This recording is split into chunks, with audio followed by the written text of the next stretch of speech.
Freaking out, man. You can't handle the truth. You can't handle the truth. What do all men with power want? More power. My name is luca-zanna. I was an Italian by birth, and I became an American by choice. Our lives and freedoms are in danger. This is not a drill. If you're listening to this broadcasting, you are the resistance. All systems go. Welcome to Love, Guns, and Freedom. We're not afraid. Here we go, guys and girls. You're listening to Love, Guns, and Freedom with luca-zanna on KTOX 1340 AM, and also, of course, on the lovegunsfreedom.com. This is the new show, new Sunday. And, you know, this beautiful thing about this show, the first hour, it's all about freedom. It's all about exposing government corruption. There is no, for me, left or right. As you know, it's about freedom or tyranny. Then they want to call them fascism, they're going to call them socialism, that becomes, of course, communism at the next level. Doesn't matter. It's always about the same concept. Or we have individual rights, or we don't. Or we absorb and dissolve into this collectivism. You know, I left Italy. Italy, it is, you know, they call it a republic. There is nothing a republic. It's a freaking socialism / communist form of government. Pretty much nothing different from any other parts of the world. You know, yeah, a little more looks like you think you're free, but you're not free. When pretty much government can determine how much money you can keep, and we're talking about 70-80% of your income at the end of the year is going to the government, you are a slave. That's the bottom line. For me, you're a slave even if you give 50%. Right now in America, you know the story. It's only about how much of a slave you are. I'm not even going to go there. The point is beyond that. What's happening right now in you know, let's say Italy, Europe, it's all over the world. There is a new type of tyranny. It's called global government. They will try to somehow camouflage it under this magic word called sustainability. Sometimes I really have a hard time to say that. So you think it's everything about saving the planet. Guess what? When you hear the word, run. Sustainability means fascism. Means pretty much that now you have no control anymore of the resources. And water, land, everything. It's going to be more taxation, more corruption, more abuse of power, more intrusive government. That's what it is. All these concepts started, of course, also with the United Nations to create this new global government that pretty much is a new global fascism. People say, why do we care really in Arizona? We are fine here. Guess what? We are not. We are under attack every day, in every county, in every city. There is this worm, this little creepy worm called ICLE, called also Agenda 21. That probably you will never know these words, but they will call it sustainability. Then when you start to dig, everybody who's trying to bring the word is connected to ICLE. They also is connected to Agenda 21 by the United Nations. What does it mean for you? Let me show you right now. I have with me a commissioner from Flagstaff, city of Flagstaff, Arizona. It's supposed to be a beautiful town. Great weather, you know, mountains, snow, summertime, very cool, beautiful, you know, really environment. I like the environment myself. But guess what? It's like you go to freaking China or beyond China. I think Russia and China, they are much more right now open market than this freaking town of Flagstaff. I read a post of the gentleman that I will show you right now that made me say, I thought they were a joke. Now, let me just bring him in, because I tell you, this is serious stuff. This is serious stuff. It's happening in America. It's happening right now in Arizona. His name is Elisha. Hopefully I got it down. And, of course, he's a commissioner from the city of Flagstaff, and last name is Dorfsmith. Elisha, are you there? I am here. Thank you so much for having me on the show. Of course, and you're welcome. By the way, I would like to be sure that when the leeches out there of the city of Flagstaff listen to this is me talking, no Elisha. My name is luca-zanna. I'm the only responsible for my own words. Nobody of my guests ever associated with whatever I say. I want to be clear that. Not because you're on my show, say, oh my gosh, you said this stuff. No, I say this stuff. And also, of course, I will say much more after you finish to introduce this beautiful and being sarcastic, public servants that of the city of Flagstaff, that they are transforming the beautiful city in a complete communist, ground. Am I too crazy about that, Elisha? Am I going insane? Or maybe, you got something we should share. Tell us what's going on in Flagstaff. I think you really hit the nail on the head. And, one of the questions I get asked the most is, what does a libertarian-leaning person like you, what are you doing on a commission like a sustainability commission? And honestly, 5 years ago when I applied to be on the commission, I wanted to see if I could put a stop early on to some of these crazy policies that were coming through. And, there was an opportunity to also do some good. We've lessened some of the restrictions on animal keeping and allowed more urban farming in the area. So there's always some positive. But along with it comes all these pushes for carbon taxes and climate action plans and things that were really damaging to the business community and the ability for businesses to grow. So it's been a frustrating 5 years sitting on this commission and saying all of the stuff that has come forward and is that governments try to push on the citizens. And I don't think a lot of people realize that a lot of the policies that cities and smaller governments push start in these commissions and these smaller bodies before they actually go to a city council. Yeah. Now, this is very serious because, as I said, there are many factors. This is not just one thing about the carbon tax. It's the whole philosophy of government is scary, seriously. And I'm not saying this lightly. Right. I mean, that reminds me Italy and beyond, a country that I left with much joy behind me, okay? I mean, these people, I always wonder what's going on. How can happen that in Arizona, let's say, it's not perfect, but we have a lot of freedom like-minded people in this state, okay? That's much that, our Second Amendment doesn't require any type of permit. So we have a lot of great things going on, even though we are not perfect, of course. A lot of things to do still. But I always say, what's going on in Flagstaff? Must be something in the water. Maybe there are, some viruses, or maybe there is, I don't know. What do you think? Because, as you said, as I read, we're talking about carbon tax. Then we're talking about, of course, being part of ICLEI. Then we're talking about we have some city council that come directly straight from the Iron Curtain, from socialist country. And as I said, this is me talking. What is the name of the lady that she used to be? I think she's still part of the, what's her name? It's from city council woman. So you're referring to City Councilwoman Eva Putsova. And she's from Slovakia. Yeah, in fact, she received her degree from the University of Economics in Bratislava, Slovakia. Yeah, so economics. She's openly socialist. Yeah. A very big Bernie Sanders supporter, but she calls herself a socialist. She doesn't hide it. Exactly. And you look at Flagstaff, it is in a very conservative, right-leaning state, but it's a socialist island up here, and it has been increasingly moving that way. I guess really it went way downhill in November 2016. We lost all the balanced members on council, and it just went very far left with I would say the social justice warriors are now running the show. Yeah, as I said, how that happened. I know there is a university there, has a lot to do, that the brainwashing of the new generation is working fine, but still, I don't even think all these kids vote. I mean, maybe I'm wrong, but the scary thing, this is like, as I said, it's beyond just the carbon tax. It's about everything. Correct me if I'm wrong. Did I hear also there is a new, let's say, first of all, the sale tax is higher than the average Arizona sale tax. What is your sale tax there?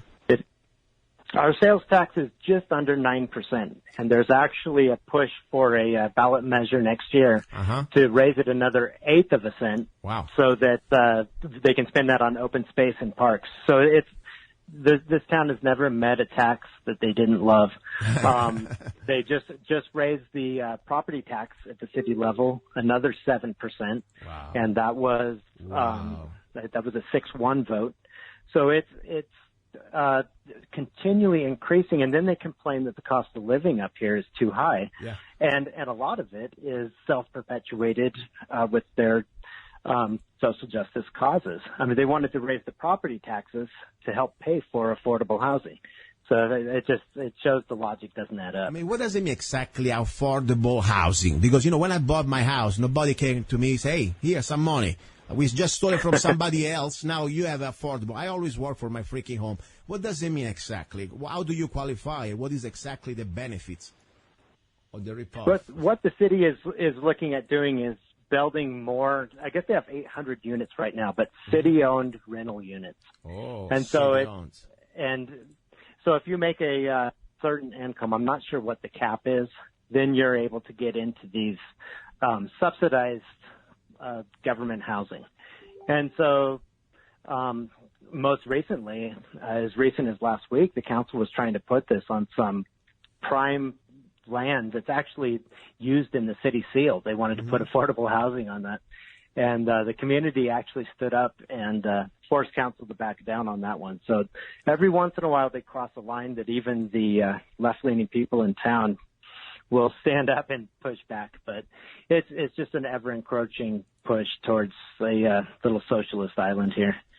Well, as I said, this is very scary, very sad. I used to like Flagstaff before I started to understand what's going on. Then I started to stop. For example, I used to go to a coffee place when I was driving through the 40. Then I started to notice this sale tax was higher. And that before I started to boycott Starbucks. I tell you also the name of the place. Then I started to ask to the kid there at the cashier, say, why this sale tax is higher? Maybe I'm sure they know a reason. Because it's to keep the street clean. Oh, Jesus, help me. Get me out of here. Get me out of here. They have a special beverage tax. There is a beverage and lodging tax that is specifically supposed to be set aside for beautification. Yeah, right. I mean, if there's a way to tax it, they find a way. Okay, it's listen, amazing. Let's do a night promo to, some sort of a touristic promo. And I'm not trying to put Flagstaff down because there are a lot of great people like yourself that I feel sorry. I pray for you every night, seriously. I don't know how you can make it there. Sometimes I think I would go crazy. If I were there, you need to put me a straight jacket to keep my sanity. To deal with these people every day. It's harder and harder to stay here. Because, I'm sure these politicians represent the demographics that you got around. And I noticed that the few times I stopped in the past at Starbucks, a couple of years ago, last time, I noticed that pretty much you're talking to zombies, okay? They don't even know what they really were living in. So forget about having a conversation about freedom or everything else. But besides that, I would like now to make some sort of a summary, the most evident things that really make this town famous around Arizona for sure. Maybe compared to California, it's a regular day in hell, okay? But for Arizona, this is for me like really out of place. So let's put it this way. First of all, sale tax is higher than the average. Am I right or wrong? That is correct. Good. It is going to be well past 9% when this new proposition passes in November, and it will pass. Okay. Good, because slaves love to have more tax. That's what they really think. Taxes don't make them feel good. Now, number one. Number two, then you have this beverage tax. That's also an extra addendum. Am I right or wrong? Yes. It is that special beverage tax is set aside just for beautification. How dare you, slave, to drink something and enjoying it without paying extra? You gotta feel guilty. You white, whatever you are. I don't care if you're white or black. They just give you extra tax. Of course, if you're white, probably they're gonna make a white tax pretty soon. I have the feeling. The white guilt tax. White guilt tax. Why not? If you drink Starbucks and you're white, you will be taxed double. That's the new proposal by the new city council member from hell in Flagstaff. Anyway, now what do we have? The property tax is pretty stiff, right? It's higher than the average. Am I right? What you got here there going on? It is, and it's increasing. They can increase it 2% every year without going to voters, and they've been pushing it as much as possible. The previous council tried to hold it back a little bit, and so they took a few years off, but it can be increased retroactively. So as soon as the new council took their places after the election in November, they started working to raise it as much as they possibly could legally without going to voters. You know exactly what is the final goal. I mean, you're smart guy. They don't do this just because they think, they're stupid. No, the final goal, like in every socialist country, that private property will be eliminated. They're not coming yet with the tanks and the guns at your face like, Stalinists did or the Bolshevik did. But right now they will use taxation. So everybody on fixed income, like, people that have Social Security or retired people, pretty soon will not be able anymore to pay property taxes because exponentially is going to go up every year. You're done. And only the few elite will keep it somehow, the chosen one. And then the rest of the slaves, they will be forced in this new 800 or whatever, going to be probably 8,000 at the time. affordable, cells. I call them, gulag cells, provided by the city at great prices, but pretty much you're now slave in Agenda 21. Are you familiar with the term Agenda 21? I am very familiar with that. And, the city of Flagstaff is a card-carrying member of ICLEI. Mm-hmm. It's exactly that. So that's this property tax. Tell me if you agree with me or not. The way I look from outside is not an accident. They're doing it intentionally to destroy private property. Am I right or wrong? What do you think? Sure. There is a lot of resentment from our elected officials towards property owners. And you can see it in their posts on social media, and they're very aggressively opposed to property ownership. They also are control freaks, is what I call them, and they are looking for ways to control people. And all of this plays into that. And then also the other thing, this minimum wage that now is a new law. Am I right or wrong? Is coming through the new minimum wage in Flagstaff? Yes. So in November, the people of Flagstaff voted for a phased-in minimum wage that will go to $15 an hour by, I believe, 2021. Wait. And no, I'm having a heart attack. One sec. I need an aspirin. I need something here. I thought it was $10 and change. How much did you say? It will be going to 15. No. So it's no. It was supposed to go to $12 this year, and the council realized it was moving too fast and businesses were going to go out of business too much. So they slowed down the pace a little bit.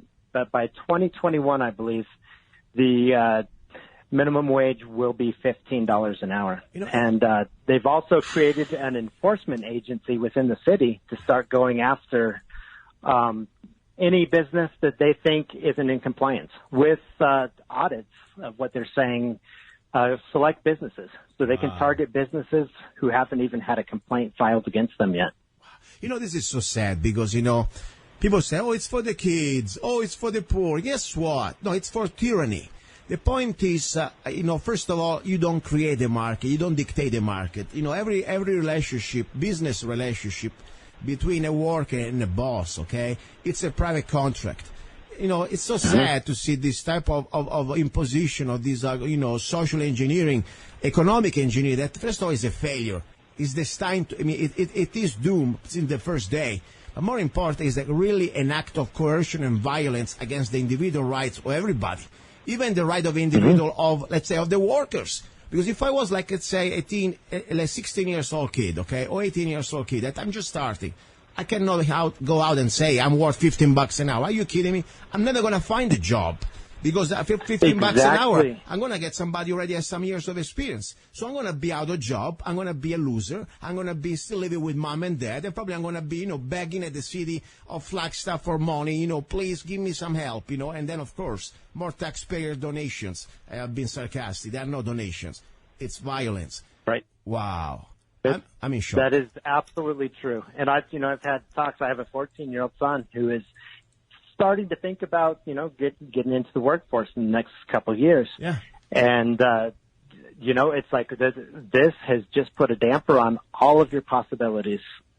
Yeah, and this is really, it's as I said, it's not just, sometimes, listen, we can find things that we may say, okay, not everything is perfect, but this is all a disaster. Beside the weather that is beautiful in summertime, everything else sucks in the town. My God. It is beautiful. I tell you, I like to go through. I used to go through. I used to stop. I used to enjoy Flagstaff. I say, wow, even summertime, especially summertime, when it's all hot, let's go to Flagstaff. Let's enjoy a little bit of freshness. Now, you know what? I like to go to hell. I like to go straight to hell. At least, I don't get taxed that much before I go to Flagstaff. Seriously. Gee. Anyway, question. Now, another thing I was going to ask you briefly. I know you're busy. You got stuff to do. Talking about gun control. I remember Pulutsova. What's her name? Putsova? Eva Putsova, yeah. Putsova, Mrs. Putsova, the socialist, the glorified, happy socialist, declared socialist. I remember last year or so, she wanted to challenge the state, because I remember everybody in Arizona, we have gun preemptive, preemptive state laws. That means, the city or the municipality cannot start to get creative and start to rewrite Second Amendment laws. Only the city, only the state can write laws. But, she thought, screw it. After all, I'm from wherever I'm from. I don't care. I'm a socialist. So she wanted to challenge the state, and she wanted to create gun control in Flagstaff. Am I right? Yes, she wanted to look for ways to bring gun control at a local level. And the saddest thing about that is our mayor, Coral Evans, and the majority of the council all agreed with her.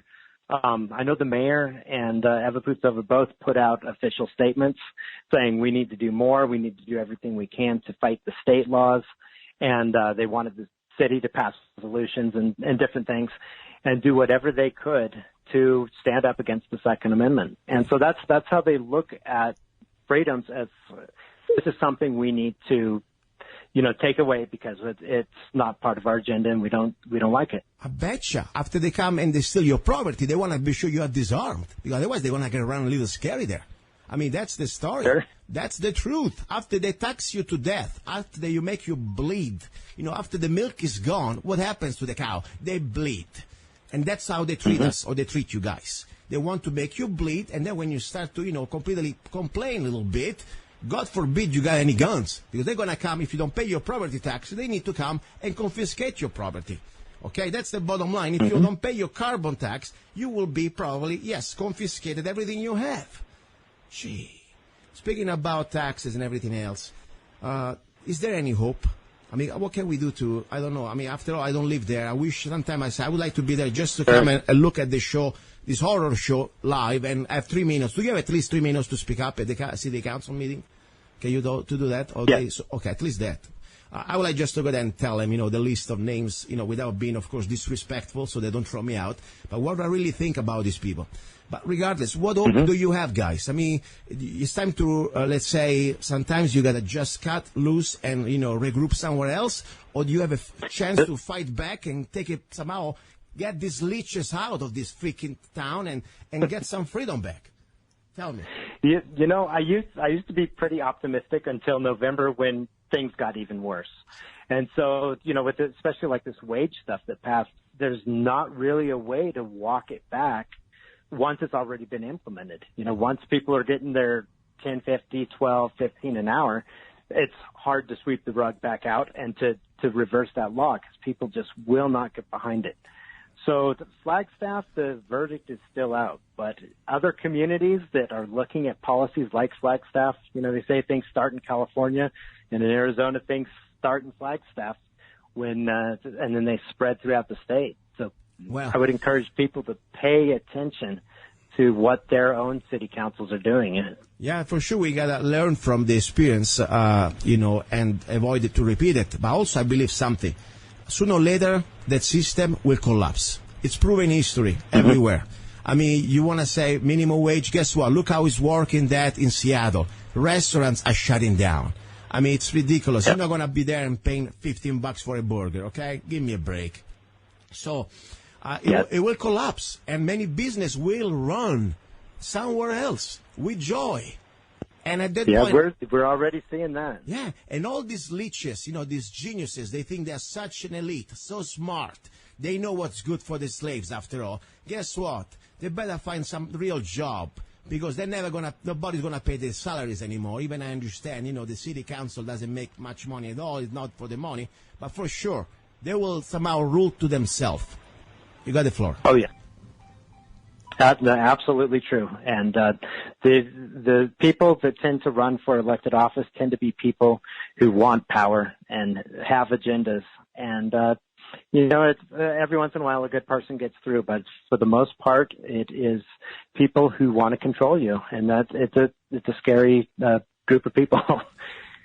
Elisha, I want to commend you for your strength, for your heroic courage to stand between the leeches and somehow keep your sanity without losing it, and trying to bring some sanity in that for, really, I don't know how you want to call it. I'm not going to try to call a name, but that's like a nightmare of a town right now. And I give you the floor, the last 60 seconds, whatever you want to say, you got the floor. Okay, I just, as I said, encourage people to pay attention to their city councils and government bodies and what they're doing.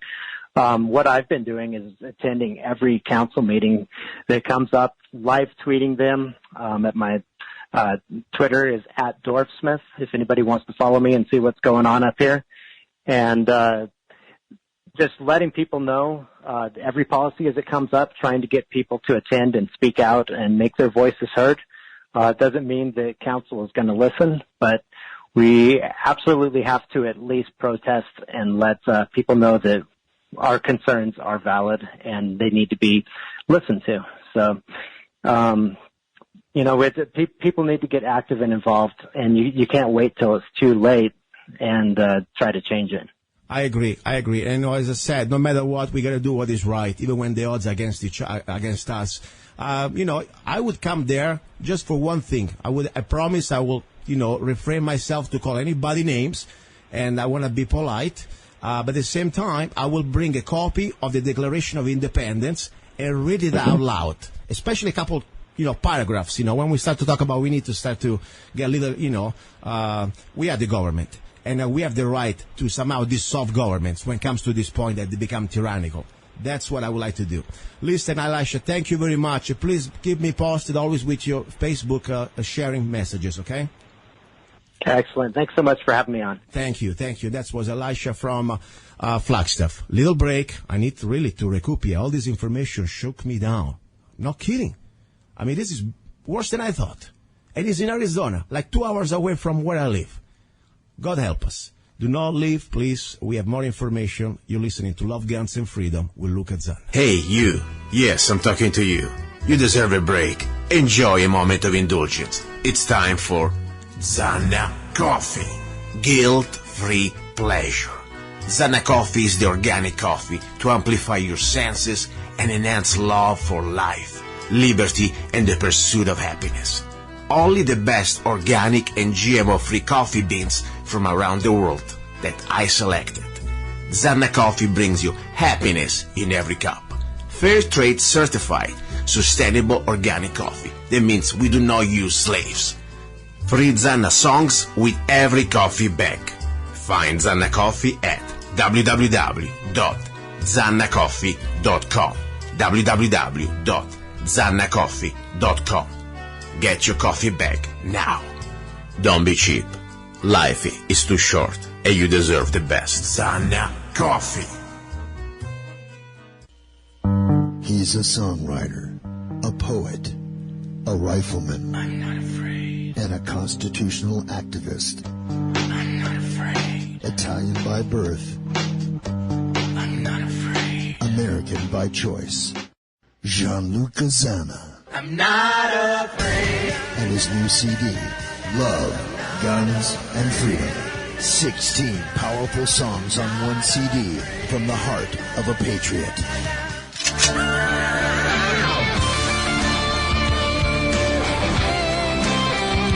For download or to order the CD, go to www.lovegunsfreedom.com. That's www.lovegunsfreedom.com.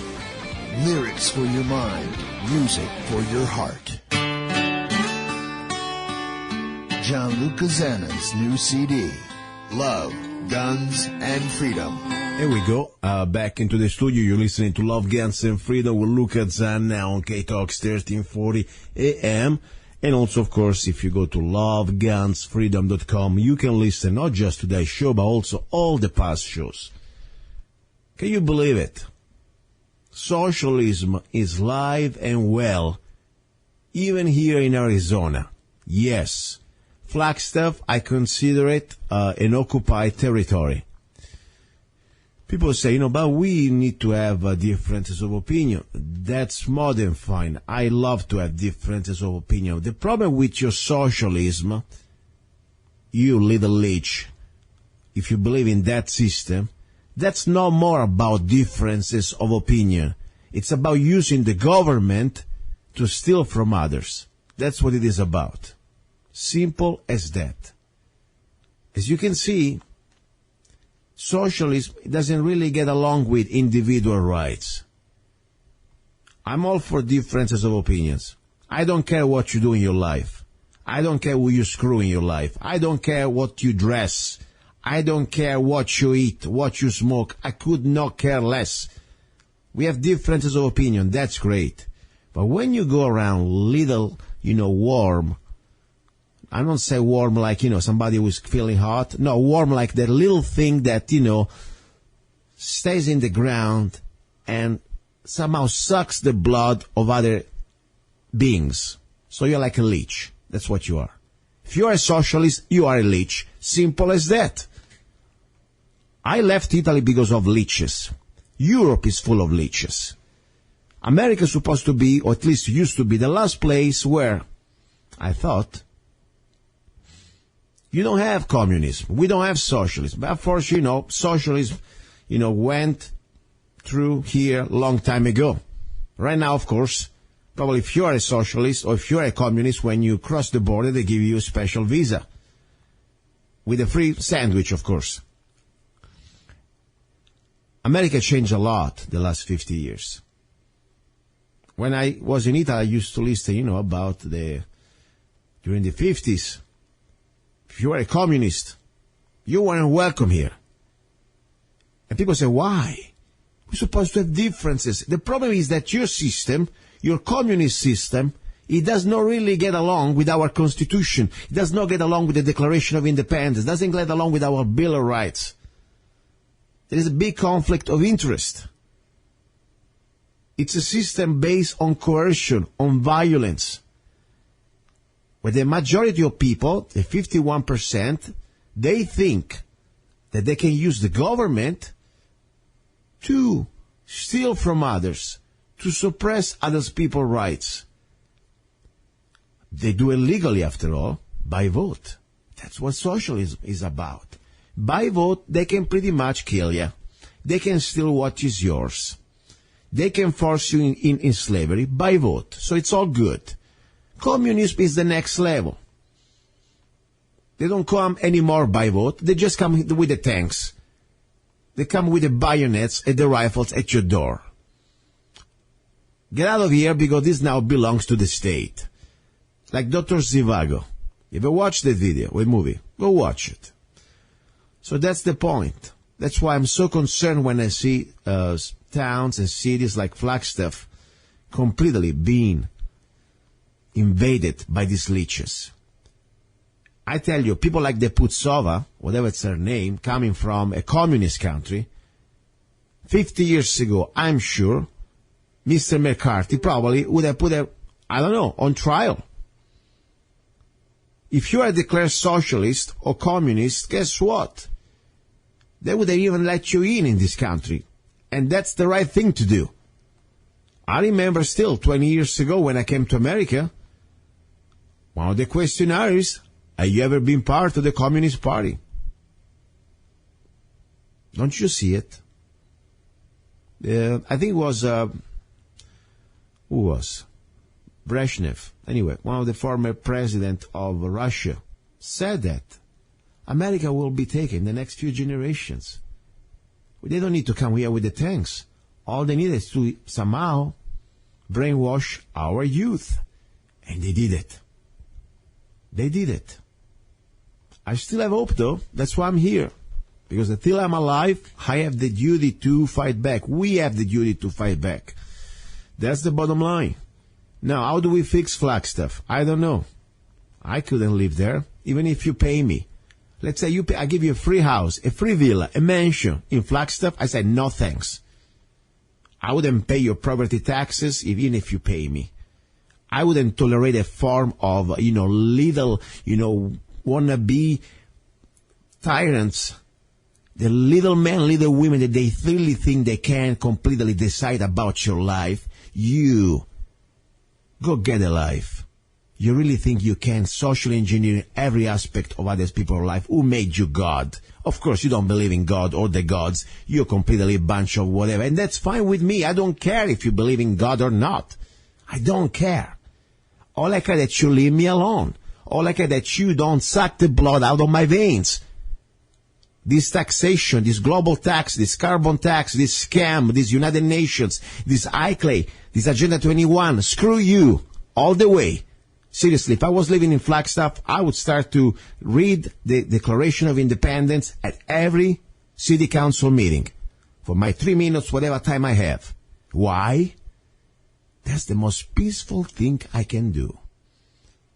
Reminding to these wannabe tyrants that this is still America, and people before us fought, died, and bled to kick the ass of all these tyrants at the time, so we didn't have to somehow go to war again. Our founding fathers gave everything they had to avoid that we had to go back to that type of bondage.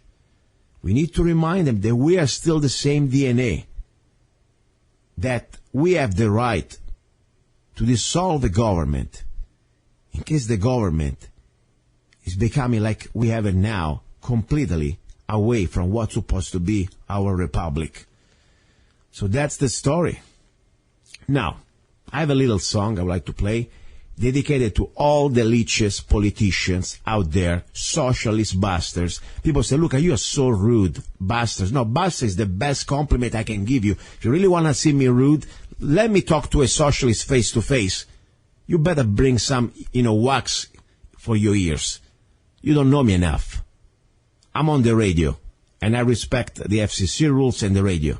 But when you start to bring me in front of my face, somebody who wants to deprive me of my rights, of my individual rights, and somehow dissolve me in this collectivism, and steal through the government what I worked so hard for, forget about wars. I become a freaking beast. You don't know me enough. I left Europe, I left Italy because of leeches like these people that they are leading to hell, Flagstaff. People like the Putsova, I detest. You declare socialist, you should go back behind the Iron Curtain and realize that your system sucks. People died. People were forced by slavery, by force, to stay behind the Iron Curtains of your communistic socialist system because it does not work. Now you try to impose us on us here in America? Really? Well, all I can say, I'm glad I do not live in Flagstaff. Now, I have a little song dedicated to these people out there. I wish them well. I wish well even to my enemies. I wish them well that one day they will realize, but they don't realize, they don't give a crap. They already know what they're doing. They're not stupid. They're just evil. They're evil leeches. That's what they are. And they're jealous. I believe it. Every socialist I met, it was a jealous bastard and a loser because he cannot make it. So guess what? Let's use the government to steal from others. So screw you. That's my attitude. End of the debate. That's why I got guns. I don't debate with socialists. Leave me the heck alone. Don't come and steal my stuff. Simple as that. Why do you think they want your guns? Why in socialists and communists or fascists, everybody who believes that government is God wants to take your guns? Why? Because they want to be sure when they steal from you, they're not going to have any type of repercussions. History repeating itself. Mussolini, Hitler, Stalin, Lenin, they all did the same. Guns is the first thing they want. Mao Zedong, same story. Even little Flagstaff, these little wannabe Bolsheviks from politicians from Flagstaff, they want to try to do this gun regulations, gun confiscation, whatever they want to do, gun control. Yes, their final goal is to take your guns. Forget about anything else. That's their final goal. Even in Arizona, that they couldn't do it, they were thinking out loud. Let's do it. So, all I can say, screw you. I need to find out the names of all these mayor and vice mayor and whatever is there in Flagstaff. I may call them too. People say, well, why you do that? You don't live there. Doesn't matter. Still in Arizona, still America. I still have freedom of speech. I'm not going to tell him anything that it's against the law, but, I would like to tell him, why are you doing this? You really like to boss people around. You really hate private properties. You really believe that, we individuals are supposed to be a bunch of slaves, right? I still have freedom of speech in America. I don't care if I live or not in Flagstaff, so I may call these bastards. Now, meanwhile, let me play this freaking song I wrote. Dedicated to you. Hopefully you enjoy it. Okay? Especially you, Putsova. By the way, in Italian, puzza means you stink. Probably you do. You stink like a commie, Putsova. That's from my heart. Oh, you're so rude, talking like that to a lady. She's not a lady. She's a freaking communist who wants to steal your property, and she wants to bring a gun control in our state. That's what she is. A tyrant. Simple as that. That's the way I talk to tyrants. Let me play this song. Musical lyrics by luca-zanna. Hopefully you enjoy it.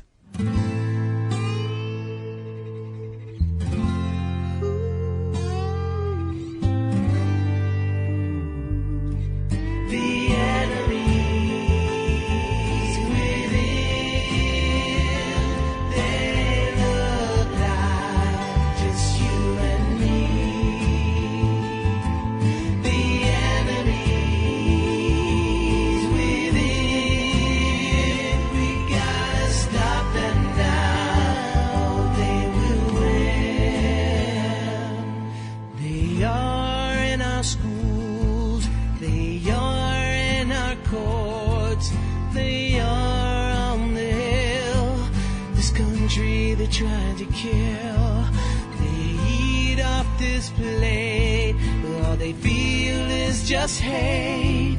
They hide in the dark, from within they attack. The enemies within, they look like just you and me. The enemies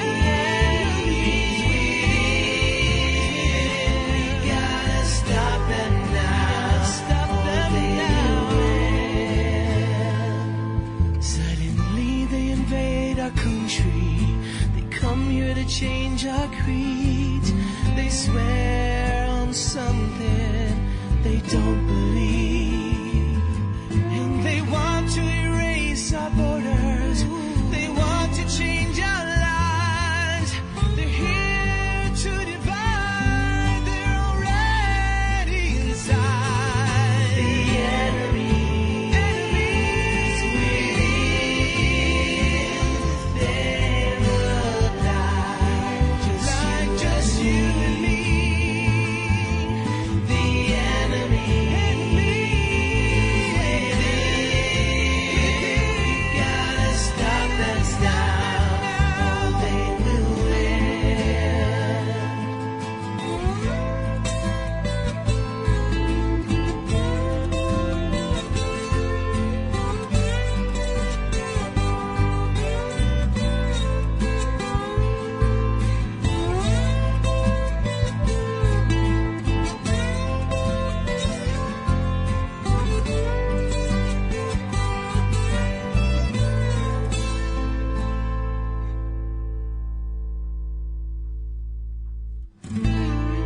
We're not afraid of you, because in God we trust.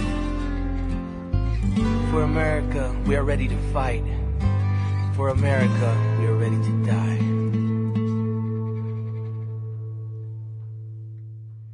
Awaken the warrior in you with Scotty. The new AR-15 rifle by Zanna Enterprises, LLC. I am Scotty. North Scottish of winter, hunting, and just revenge. I am Scotty. I am chambered in 223 Wylde and can shoot 556 NATO and 223 Remington. My trigger is crisp and fast, an average of 4 pounds out of the box. Call me a fast girl. I can shoot over 5 rounds in 1 second. But I'm focused too. With only iron sights and no bench, I can hit 1 square inch at 25 yards. I bow down to no one. I am independent. I am fierce. I am a warrior. I am Scotty. The new AR-15 rifle by Zanna Enterprises, LLC. Find me at www.ar15shop.us. Okay, there was The Enemies Within. And I really mean it. I want to dedicate this song to all these politicians out there. I don't care if you are local level, state level, county level, federal level. You really think that you are God or semi-God, and you are smarter than us, and you decide what's best for us, You really think that socialism or collectivism is the right thing to do? Even if you have to force a little bit, because after all, you know what is best for us. Well, you know what? Screw you. Seriously. And I'm not really too much of a diplomatic when it comes to these issues. There is not much to debate. As I said, this is not about agree to disagree. Screw you is all you get. And I tell you this because I'm on the radio. If I was in real life, I would have other words for you. Seriously. You little thief. You're not even a thief. Because if you were a thief, let me tell you something. I have much more respect for bank robbers. Or for, one of these people that on the street, they try to steal your bag. Yes. If you're a robber, I have more respect for you than if you are one of these politicians that consider themselves socialists, communists, whatever you want to call them, collectivists. They can think they can redistribute wealth. What they do, they just stealing, but unfortunately, they don't have the balls to steal themselves because they're such little chicken necks. They cannot even do it. So they have to go to legislation, making laws that is legal to steal. And of course, they don't want to get their hand dirty because after all, they have soft hands. They wouldn't face, just looking into their eyes. I would like to stare into their eyes, like face to face, probably breathing distance. Let's see if you can last me. You are a chicken neck. I was going to say something else. So as I said, I have more respect for robbers.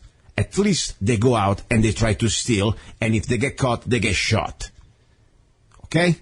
You politicians, you hide behind your freaking, little desk that we pay for it. And you really think it's okay? Taxes and decide how much money we can keep? If we can keep their private property, or if we had to ask permissions to use that, to do this, to move a rock from point A to point B, we need to beg for permission. Screw you again. I hope and pray that before I die, I'm going to see another 1776 in this country. I really mean it. And I hate violence. I don't want violence. I want a peaceful 1776. I would like to see an awakening of people say, you know what, civil disobedience is just the beginning that you get. If you push us more, we're going to give you real 1776. Okay? It's time to say screw you. Carbon tax, screw you. Permit, new tax for what? The environment, because we said screw you. But wait a second, we need, screw you. Screw you on everything. That's all you get. Seriously. I'm tired. How much can you take? How much can you take? Meanwhile, you see, the very sad thing, that there is no difference. People say, oh, Obama, now we got Trump. Sorry. And I'm not saying Trump is as bad as Hillary. Don't get me wrong, okay? But let me say something. There are things that are not going right. I mean, we have the Attorney General, Mr. Sessions, who's praising the prosecutors of the bandits in Vegas just a few days ago. He was praising them. Great job. Putting these farmers in a freaking rotten cell, without any committing any crime. Or let's say there is no violence, there is no victims really, but, treat them like Osama bin Laden, okay? But, meanwhile, Hillary is still jumping around. Meanwhile, we have crimes that they're really supposed to be investigated. Like, for example, Peter Smith, GOP operative who sought Clinton's emails from Russian hackers, committed suicide. Kill himself. Really. Nobody's investigating. Mr. Sessions, Attorney General, who wants to be harsher on people who consume marijuana, like a herb. People say, I don't like drugs. Fine, I don't like either. But guess what? Don't you see there is a little bit of conflict of interest here? First of all, Mr. Sessions, you are some very special interest in the private prison system, very scary, and now you're pushing for more customers into the system. You're trying to get victimless, without crimeless. And without victimless crimes. Anyway, bottom line, if you smoke a freaking plant, you didn't kill anybody, you didn't harm anybody. You're supposed not to go to jail. That's the way I see it. And I'm not even a smoker. Okay? But meanwhile, Clinton is still running around. Meanwhile, people were dying left and right. Nobody can really investigate about the Bundys, the Hammonds.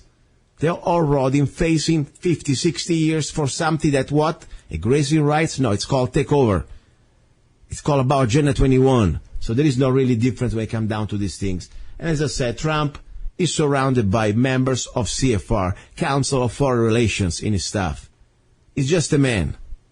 Even if he had the best intention, he's just a man. Look now at the Obamacare. Repealing, they have no excuse. The Republicans have no more excuses.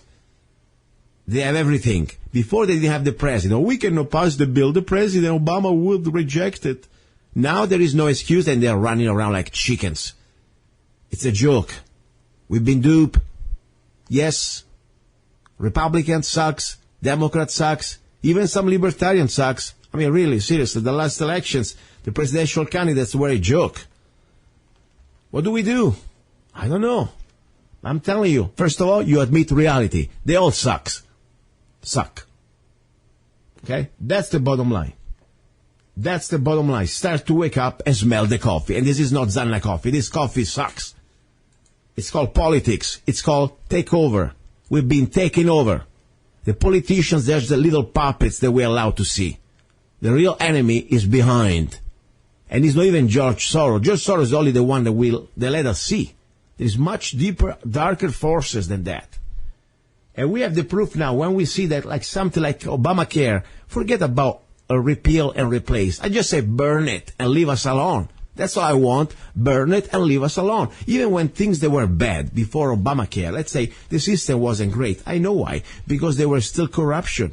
You cannot even buy insurance cross state lines. There is no real free market. But still, I give you an example. My health bill, my insurance bill with, for example, Humana, used to be like $130 for a decent plan. Good deductible. And then I had to pay $0. After I paid the deductible, I didn't have any percentage. So I was pretty happy.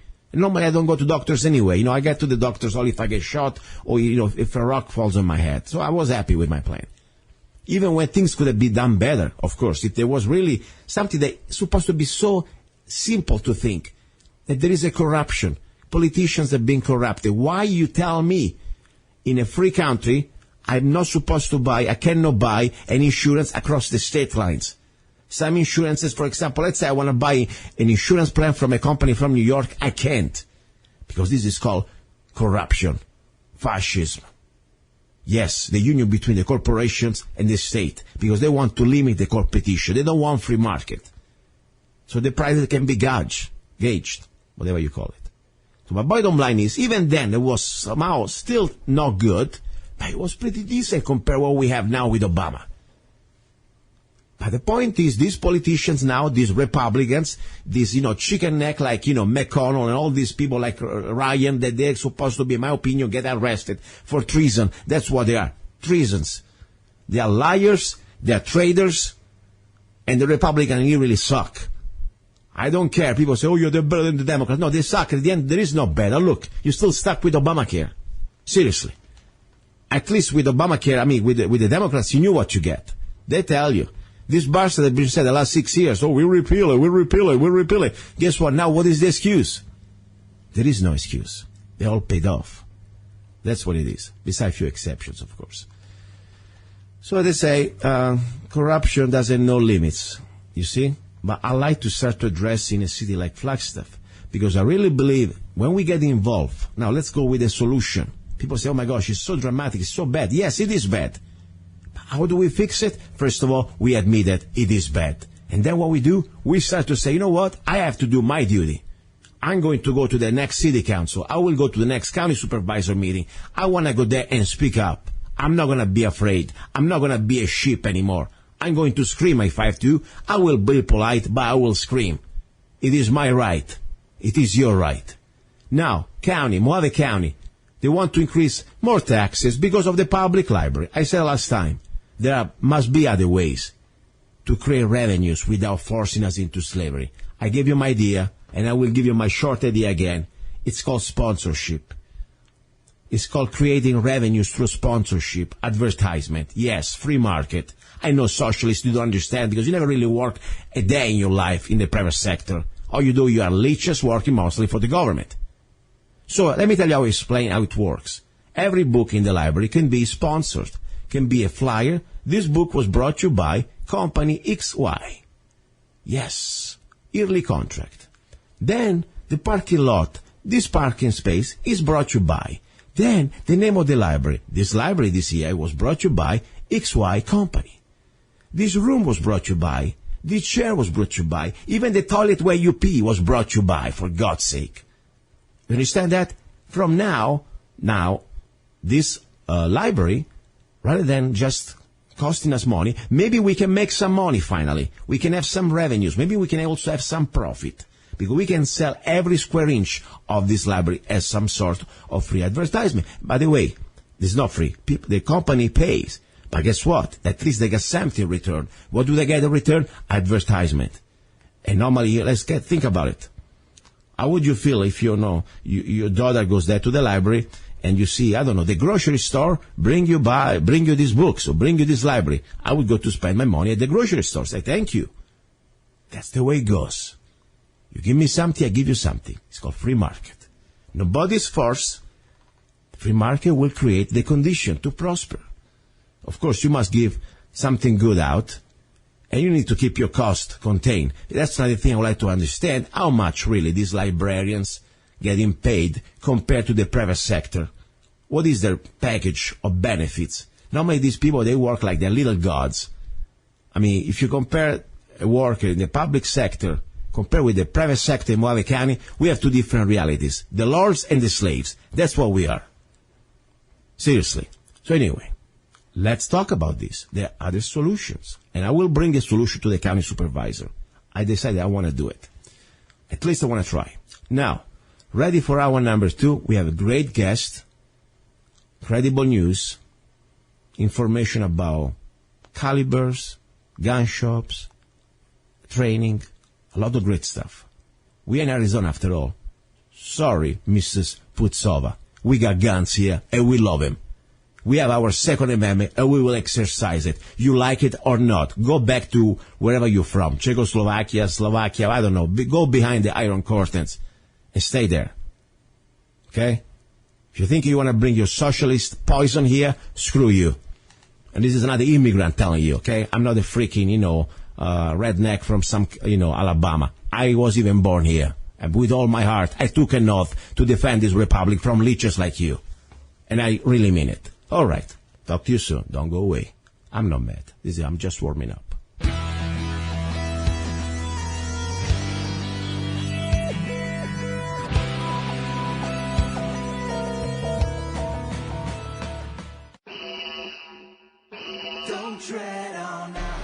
Do you want social justice? Now I give you social justice. The Zanna way. Don't trade on us. The Freedom Rifle by Zanna. The most affordable military-grade semi-automatic AR-15 rifle in M4 configuration. Chambered in 223 Wylde that can shoot both 5.56 NATO and 223 Remington. 4 minutes of angle for just $499. Made in the USA. Get your Freedom Rifle now. We need every law-abiding American armed with knowledge and at least one military rifle ready to defend good against evil. With every Don't Trade on Us rifle, you will get free parchment replica of the United States Constitution, free digital CD Don't Trade on Us, free ebook How to Become a Rifleman, free t-shirt Slaves Are Never Armed, I Am Not a Slave, free 30-round magazine where allowed by the law, free laser engraved ejection port Don't Trade on Us for just $499. Go to www.freedomrifle.com www.freedomrifle.com. Get your Freedom Rifle now. Okay, guys and girls, you're listening to Love, Guns and Freedom with luca-zanna. This is the second hour, the hour about guns. As you know, this hour, it is about different things. We go from training, we go from mindset, we go, of course, to the idea that it's not important as much as the gun. We are the weapon. We are the tool. Our mind is really our weapon, and so also our heart. But also you need to have the right gun. That would be nice, if you have the training, you have the mindset, and then you have the right gun. I really believe that's what I call the triangle of final, let's say, fighter, okay? And as we know, we are civilians. We are here to try to defend our families. We try to defend our life. At the same time, we want to be the best we can be. So I always say, try to find the best everywhere you can. When it comes down to guns, yes, of course, budget depends on what you can afford, and sometimes it's better have something better than nothing, okay? But I always say try to get the quality, because many times you pay for what you get. Same story for guns. And I like to find quality places. I like to find quality stores. I also like to find places that is not just, they don't just slap the guns on you and say, okay, sayonara, see you, thank you very much, you got your money. But the idea also they can give you the support, the knowledge, can give you the opportunity to say, customer service, what do you need? Let's learn together. So it's more than just selling. You also try to share information. Sometimes you buy something that you don't need. Maybe you buy something that you could save the money and save the money, buy other things like ammunition, or maybe buying training. So I believe in that. I believe in customer service, and I believe especially small business that they're trying to do the right thing. Today, I'm here, as you can hear from my, let's say, acoustic. I'm not in my studio, but here I'm in Lake Havasu, in an interesting place, because it's not just the typical gun shop. It's really something that I like. Even just the name, I was pretty attracted. It's Against All Enemies. And I'm here with the owner, okay? His name is Patrick, and I met him through another friend. And I'm very proud because, he's a young man, and we will know a little bit more about him. And at the beginning, I didn't know really what to expect. I thought it was just another gun shop. But looking around, it's a very sophisticated, or at least very targeted gun shop, especially when it comes down to rifles, especially comes down to AR-15 platforms. And I think, since the guy has an interesting background, and we will go through more with him, I think he has also a lot of good knowledge to share and the passion to share when you buy a gun. Now, to top it off, he also sells the Don't Tread on Us uppers and the Scaddy uppers. So that really makes it perfect. And pretty soon, I really believe we also will have here the smoke grenades and some other interesting things that normally, my business sells through other dealers. Now, Patrick, how are you doing today? Doing good, Luca. How you doing? All right, man. So before we start, as I said, I like always to start not just from the end, but from the beginning, because, everything we do, business or interaction with life, is always let's say, a representation of who we are, I believe everybody's different because everybody has a different background. It's like we are the results of our past. So today you're here, you're not just another gun shop, because everybody can say, I'm selling guns. You're more than just a gun shop. You also have a human and also, let's say cultural. This is cultural, background. You learn some stuff. What did you do before selling guns at this shop? For the last 9 years before starting this company, I was in the Marine Corps. Okay. So you are, first of all, a qualified rifleman. I know that every Marine must qualify as a rifleman. Am I right? Yes, sir. Absolutely. Yeah. So that's good. And also, I think you like guns, because after all, otherwise you would have chosen working for the bank, okay? Right, absolutely. I love guns. Okay, that's a good start. You see, guys, that's why I say everybody has a different something to offer, and I'm sure many other gun shops love guns, but when you have a man that also put his life and also, is it wasn't a job. I always believe, when you join, let's say, military in general, even in Italy when I was doing my military school, it wasn't about the money. You believe in some ideals, and otherwise, you can make better money somewhere else at the end of the day. Your life is more precious than a paycheck. That's the bottom line. So very interesting. Now, when did you start Against All Enemies? I started Against All Enemies on paper back in January of 2015, and I started the shop March of 2016. Wow, so it's a new shop, and it's a beautiful place. I know Havasu, it's a pretty good, movement. Am I right or wrong? You got a lot of customers from different parts of the state, even California? Absolutely, yeah. We get customers from all over the place. Not only is Havasu a retirement town, but it's also a tourist town. So, our sister state, although some of their, purchases may be limited, we still get a lot of attraction from the California customers. All right, very good. Now, it's different work in the private sector, especially when you work for yourself and, you don't have a big corporation behind, you try it from scratch. Than when you are working normally even as a soldier, after all, they tell you what to do, and you don't have to worry about budgets or payrolls. I mean, this is like it's a big enterprise. Even if it's a small business, still, what are the challenges that you find out as a new business owner? Honestly, everything at any point in time can be a challenge. I'd say the biggest challenge that I face every day is working hand in hand with other entities who support me, whether it be a credit card processing company or another manufacturer down the street. Knowing how to be on their level and basically communicate with them is probably one of the biggest challenges. It's funny you mentioned credit card companies because they are really, really bad. I mean, I have been going through it myself with one of my business selling guns. Even I do wholesale. It's like ridiculous. I mean, the standard now, they are so demanding, and such a pain in the butt. I mean, not even asking for money. You're just trying to say, can you process the credit card? That's anyway. I've been selling retail for 1.5 years, and I'm on my 5th credit card company. Wow. Anyway, this is the spirit, guys. This is the spirit also of America. After all, I think about it. It's a young business. It's a young man. And doing something that normally we like. That's, I think, my opinion, the secret. Doing what we like, I mean, if you like this and you like to, try to empower people to exercise the Second Amendment, that's beautiful. So that's probably one of the things that give us the strength to go through all these advertisements, because I understand, there are a lot of things to go through. Now, tell me a little bit more exactly what you sell. I see a lot of AR-15s, of course, but I see also other things, shotguns and parts. Give me a little bit more details.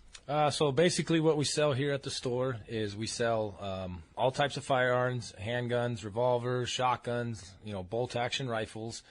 And then we also sell our own brand of AR-15 or AR-10 rifles and pistol variants. We're licensed to sell suppressors, short-barreled rifles, and also manufacture full autos. Besides that, one of our biggest things is we sell AR-15 parts. And one of the biggest vendors that we get parts from is CAC Industry. They're out of Oxnard, California. And they supply us with barrels, bulk carrier groups, buffers, tubes, all that kind of stuff. Very good. And I like the fact, as I said before at the beginning, it's more than just buying a part, especially if you come to Havasu. You can come here, ask questions. And there is nothing wrong to ask questions. Sometimes people say, oh, I don't look cool. Doesn't matter. This is not about looking cool. It's about be sure that, first of all, you get the right stuff and the rifle doesn't blow up on your face, okay? And more important, you got something that you can count and your life can depend on it.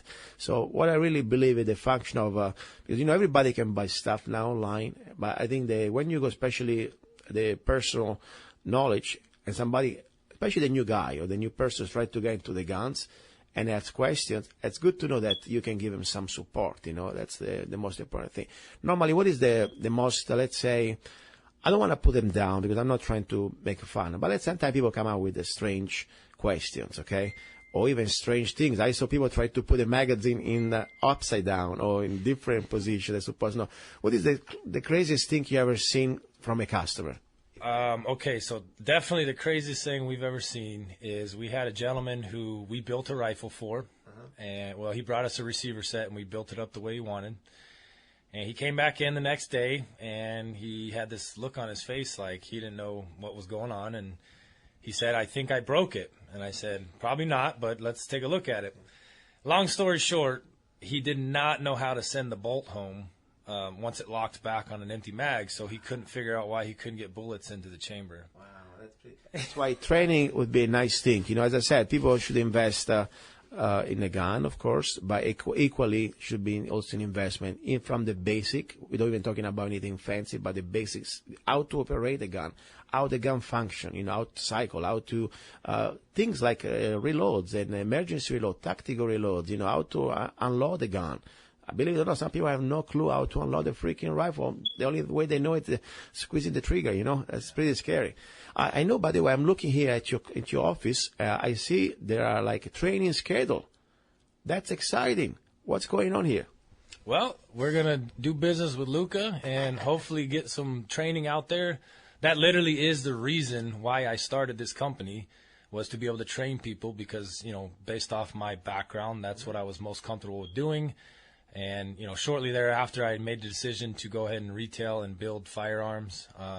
Now that we're at the point where, the building custom rifles and also retailing other items out of the shop and online has kind of sustained us, we can move on to other projects like training. So. Perfect. And I'm very happy I found you, because I always believe, synergy is good, and I like to collaborate with business, especially with young business like yours. After all, I'm a young business too in this industry. I'm learning still a lot of things.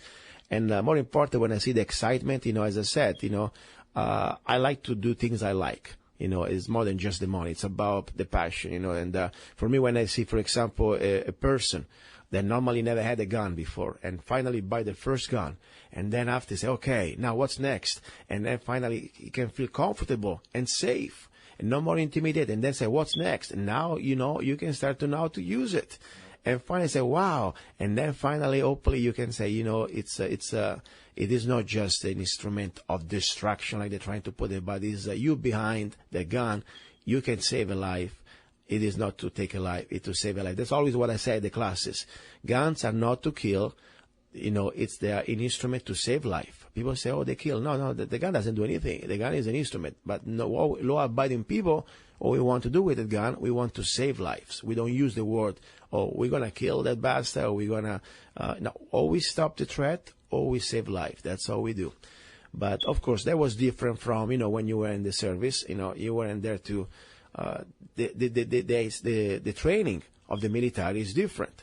It is not like to just save your life. Let's go there, supposed to go to war and beat the crap out of the enemy and come back home, hopefully. So it's a different mindset, even when you go, because I used to train, normally with former military people, but in the civilian world, they need to readapt a little bit to the civilian standards. Because you're not on the battlefield. On the battlefield, you don't think so much about over-penetration. Whatever, blast it. Here we got to think about what if that round is going to miss, and maybe it's going to over-penetrate, and behind there is maybe a mom with a little baby. You're liable. We are liable for every round. So that's I'm really enjoying, and I hope we can do great things together with the classes. I would love to work with you also on the field. As I said, we're going to be, when we do classes, we're going to be together. So I would love to do that. Let's give information how people can reach you out. Website, phone numbers, addresses, everything else. All right. Well, our shop address here in Lake Havasu City is 2152 McCulloch Boulevard North, and it's located on the main street in Havasu, just between the Salvation Army and the recruiters' offices. Our website address is www.aaeamerica.com. Our phone number here, which you can reach me anytime and any day, is 928-444-5778. And also our email address is againstallenemieslLC@gmail.com. And I'd also like to mention that we host a number of different social media platforms: Facebook, Twitter, Pinterest, YouTube, Tumblr, LinkedIn. So we try to communicate and stay in contact with as many people in different ways as we can. Perfect. And I'm just curious, I'm always fascinated by names. How did you come out with this name and why? Well, it kind of took a long process. That was the first thing I did. Once I made the decision that I'd like to start a company that had something to do with firearms, I started kind of weighing my options, and I forget exactly how I came up with Against All Enemies, but much like anybody would agree, it just stood out. And when I started designing the logo, it kind of worked, and I went from there. And then I started really thinking about what it actually means. And it's a pretty profound statement. Yeah, honestly, I like that because Against All Enemies, foreign and domestic. When I took my oath as a citizen, that was part of my oath. And you did the same as a military, even more profound, probably even more specific on different way. But I think it's important. I like the message, honestly. It's a straightforward message. It's not a pansy one. Sometimes people try to be political. This is nothing to misunderstand. Against all enemies, and then I can do my little addition, foreign and domestic. But of course, that's what I'm saying. It's my commentary. All right, Lisa, anything else you want to say? Any special you have this month? I know you got the Freedom Rifle uppers. I know you got the Scaddy. But anything that would be interesting just to come and visit you? What's going on here this month? Yeah, absolutely. This month is pretty busy for us. Obviously, since we go to gun shows every single weekend, we always offer our 10% at the table as far as discount on sticker prices. We offer veterans and active duty military discounts, but specific to July, from July 1st to the end of July, July 31st, we are offering an 11% discount on all inventory and a 20% discount on all Against All Enemies firearms. So anything that we manufacture, we're offering up to 20% off of that price. That's really good. And by the way, as you said, you don't just sell guns, you also make them, so you also license, and I see you also do your suppressor, so you got special lines. And guys, let me tell you this, since I went through my little process as a gun manufacturer to get the license, it's a pain in the butt. I mean, it is not just, selling. Selling is the easy part. To keep the inventory and deal with ATF. I mean, technically, if you really want to make money, this is not a business. You can make more money selling peanuts. I have better markup. I don't need to deal with ATF. And I have many other bills that I run. No, seriously, I have other bills that I make much more money and mark up without the hassles. This is passion. This is also for me almost like it's a duty.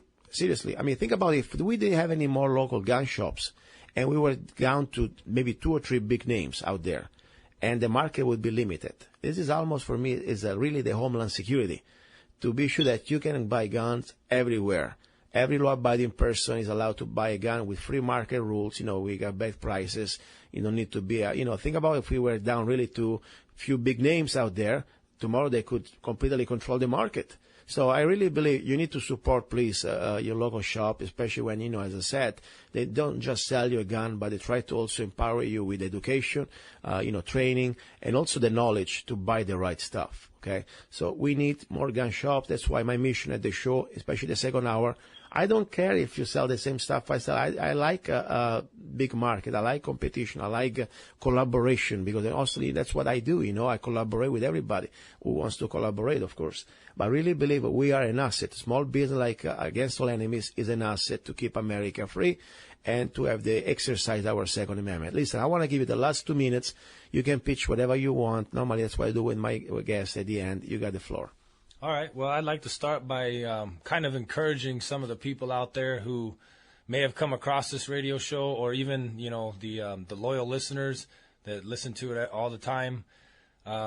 Many people that come into my shop, they really, you can kind of see that they're skittish as far as asking questions, and maybe their knowledge base as far as firearms or whatever kind of firearm they may own goes.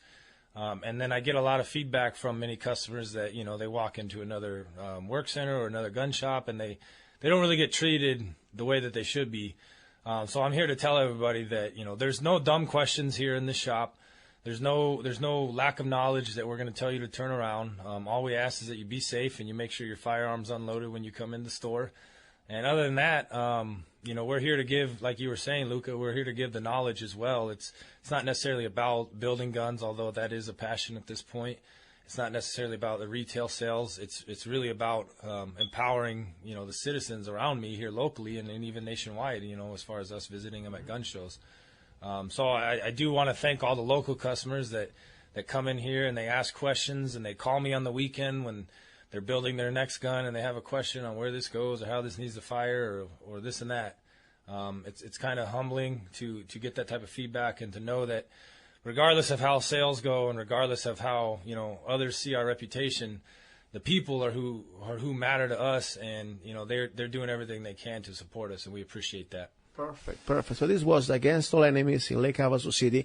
You're listening to Love, Guns, and Freedom with luca-zanna, ready for more news. We're going to conclude the second hour with other more information. And don't forget, with final hour, I have a surprise for you. Don't forget, this is also the hour about love and freedomlovers.us, the free dating site for freedom-loving people. Do not go away. Ciao. Have you ever met someone on an online dating site and thought, wow, this guy is perfect for me, or she is simply amazing, only to find out they were hiding a deep, dark secret? They plan to vote for Hillary. FreedomLovers.us was created for singles who want to exchange ideas and a love for freedom. People who are looking for solutions to create and defend freedom in the real world, and at the same time getting that once-in-a-lifetime chance to find their true soulmate. Whether you are interested in meeting your soulmate, making new friends, networking, or hanging out with that like-minded liberty lover, visit freedomlovers.us. It's the first free dating site and community. So patriots, don't waste your time with other dating sites. freedomlovers.us is the place where like-minded singles really click. It is time Get your Arizona Concealed Carry Permit now with Arizona Concealed Carry Permit by Zanna Enterprises, LLC. Become a more responsible and educated gun owner. Carry legally concealed in 35 states. Carry permitted in restaurants where alcohol is served. Learn where and how you can legally carry a firearm in Arizona. Learn where you can use deadly force. Where can you display your gun or not for self-defense? Learn how to deal with law enforcement while carrying a firearm. Learn how to be aware of your surroundings and how to avoid a confrontation. Buy your gun without waiting for a background check. Get your Arizona Concealed Carry Permit now. Go to www.azccw.us. Go to www.azccw.us. Free for single mothers and people with disabilities. Here we go, guys and girls. You're listening to Love, Guns, and Freedom with luca-zanna. This is the second hour, the hour about guns. I always say, it's a great experience to be on the show, even for me as a host, because what I like on the show, I have the opportunity to meet great people, learn a lot from different people, because, after all, you're never going to know everything. It's an experience. And a few years ago, exactly a couple years ago, when I was testing the Don't Tread on Us rifle, the Freedom Rifle, it came out to my attention the chamber, or at least the caliber, 223 Wylde. Let's see if I spell it out right. W-Y-L-D. And I had no idea. It was an accident, honestly. I was working with different manufacturing companies, and I was trying to find the right caliber. My original idea was to create a rifle, of course, with military specifications in 5.56 NATO. And I wanted to be able to shoot, of course, 5.56 and also 223 Remington. And I thought that pretty much 5.56 would be a hit. By accident, I came out with this 223 Wylde that I realized, of course, you can shoot 5.56 NATO and also 223 Remington. And I was trying to figure it out, the advantages. And there are some advantages, in my opinion. But I want to bring on today on the show a friend that I've been knowing for many years here in Mojave County, and also he's really somebody who's really passionate about guns and the Second Amendment, and he loves also to try to learn and to reload and to learn about chambering and different things when it comes down to ballistics. It's a lot of knowledge, and that's why I like to bring him on the show. And I would like to talk with him and about the 223 Wylde and the 5.56 NATO, and of course the differences and what are the benefits, if any. His name is my friend directly from Kingman. And his name is Greg. Greg from Kingman. Are you there? I'm doing pretty good, Luke. It's good hearing from you again. Yes, my brain is frying. 120 degrees out here. My air conditioning, is kind of fuming. I'm trying to keep it together. But listen to me. I know you're busy and you have to go somewhere today. But let's talk about exactly the chambers and the calibers of 5.56 NATO, 223 Remington, and of course, the opportunity to have a compromise, or at least something you can shoot both with the 223 Wylde. Let's start first of all. What is the 223 Wylde? Any knowledge about that? Anything that you can tell me about that? Oh yeah. Unfortunately, I spent a lot of money on some other guns before it was really as well known, or before I really got to appreciate it. 223 Wylde is kind of the best of both worlds. If you take a regular 223, which is actually a 224 diameter bullet, if you measure the throat, they go about 224. The 5.56 is 224.6, I believe. Mm-hmm. So it's looser. Mm. And that's they run higher pressure. And they got a longer throat. And it's to keep the pressure down. You're going to find, I think, 223 is about 55,000 PSA and about 60,000 for the 5.56. Well, along comes the Wylde. What they did is they kept kind of the best of both worlds. They went with a chamber 2242, just slightly looser than 223, so you maintain the accuracy and you get a slightly longer throat. So actually, you'll see the difference in accuracy between the 5.56 and the 223. And most match rifles are going to want the 223. But the Wylde, now you can safely handle both, because I was shooting one here a while back that was 223, and it's in a heavy barrel AR upper. And I started getting a little bit of signs of pressure. It was a 223 chamber, and I said, "What crap?" And I'm shooting some actually it was Barnes Precision match. You make an 85 grain open tip match, and I actually shot a nice 5-shot group, and I says, I'm going to back off. It just didn't feel quite right. You can get some signs of pressure. If I'd had that 223 Wylde, which was not available when I bought that particular upper, I would have had the best of both worlds. I would have maintained this accuracy and could have safely shot it, because everybody's so happy nowadays. So if they say that 223 Wylde chamber is safe for 5.56, it is, because nobody wants to get in trouble. No, I understand. This is interesting because, even without knowing all this data that you have, in my humble experience, what I learned, first of all, shooting a AR-15 platform, especially with the Don't Tread on Us, when I said to compare the 5.56 NATO with the 223 Wylde, first of all, I was shooting just for testing the rifle, let's say average 223 Remington steel case, Wolf or Brown Bear. Something that I noticed that normally when I was shooting it with a 5.56, barrel and chamber, they started to get stuck. Then, by coincidence, I started to notice that I didn't have the problem with 223 Wylde. So I was kind of impressed. I said, wow, must be something different way that somehow the cartridge fits, and stays inside, there, and is able to get extracted better. That's one thing. What do you think? Is it just a coincidence, or maybe there is something going on why, 223 Wylde chamber somehow seems like do not have the same problems normally that you have when you start to shooting a lot of, let's say, steel case 223 like the Wolf or the Brown Bear? What do you think?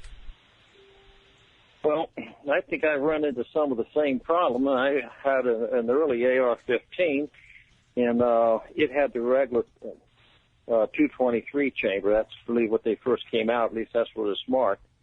And I started having some trouble with the cheaper ammo, so I ended up going to a hand load and to kind of alleviate that problem. And I don't know why the Wylde chamber would be better than the 5.56 as far as defendability and reliability with the cheap ammo. But the fact that it'll do it, and the 223 chamber that I shot it in definitely would not do it. Mm-hmm. In other words, I ran into some problems with it. And so that 223 Wylde, that's, if I was going to build my dream rifle, it would have that chamber. And I personally like a 1 in 8 tryst.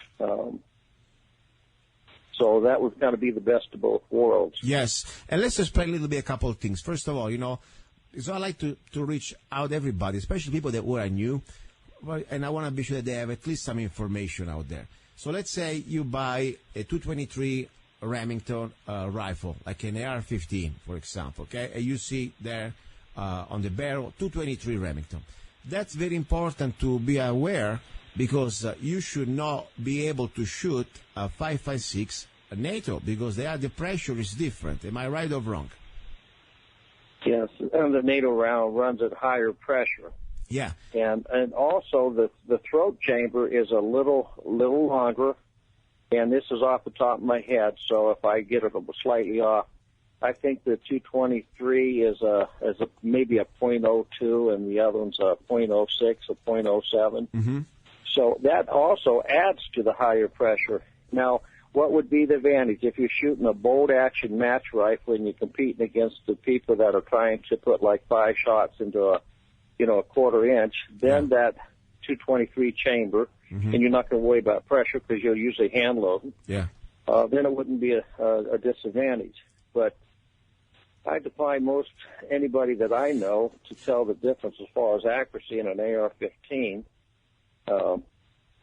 Between the 223 and the 223 Wylde. Yeah. No, honestly, for me, as I said, first of all, a safety issue, I would like to be, I don't want to call the word advising, but at least let people know that, if you buy 223 Remington chamber, be careful. You cannot just shoot now 5.56 NATO, because that's a different type of pressure. And of course, even it's very little minimum, is still the way there is difference in the sizing. So number one, I would advise, or to look in, if you want to shoot both, buy 5.56 NATO chamber. Oh, as you said, for me too, now it's my favorite chamber. It's my favorite barrel. 223 Wylde. You got best of the both world. And another thing about, let's talk a little bit about twist ratio.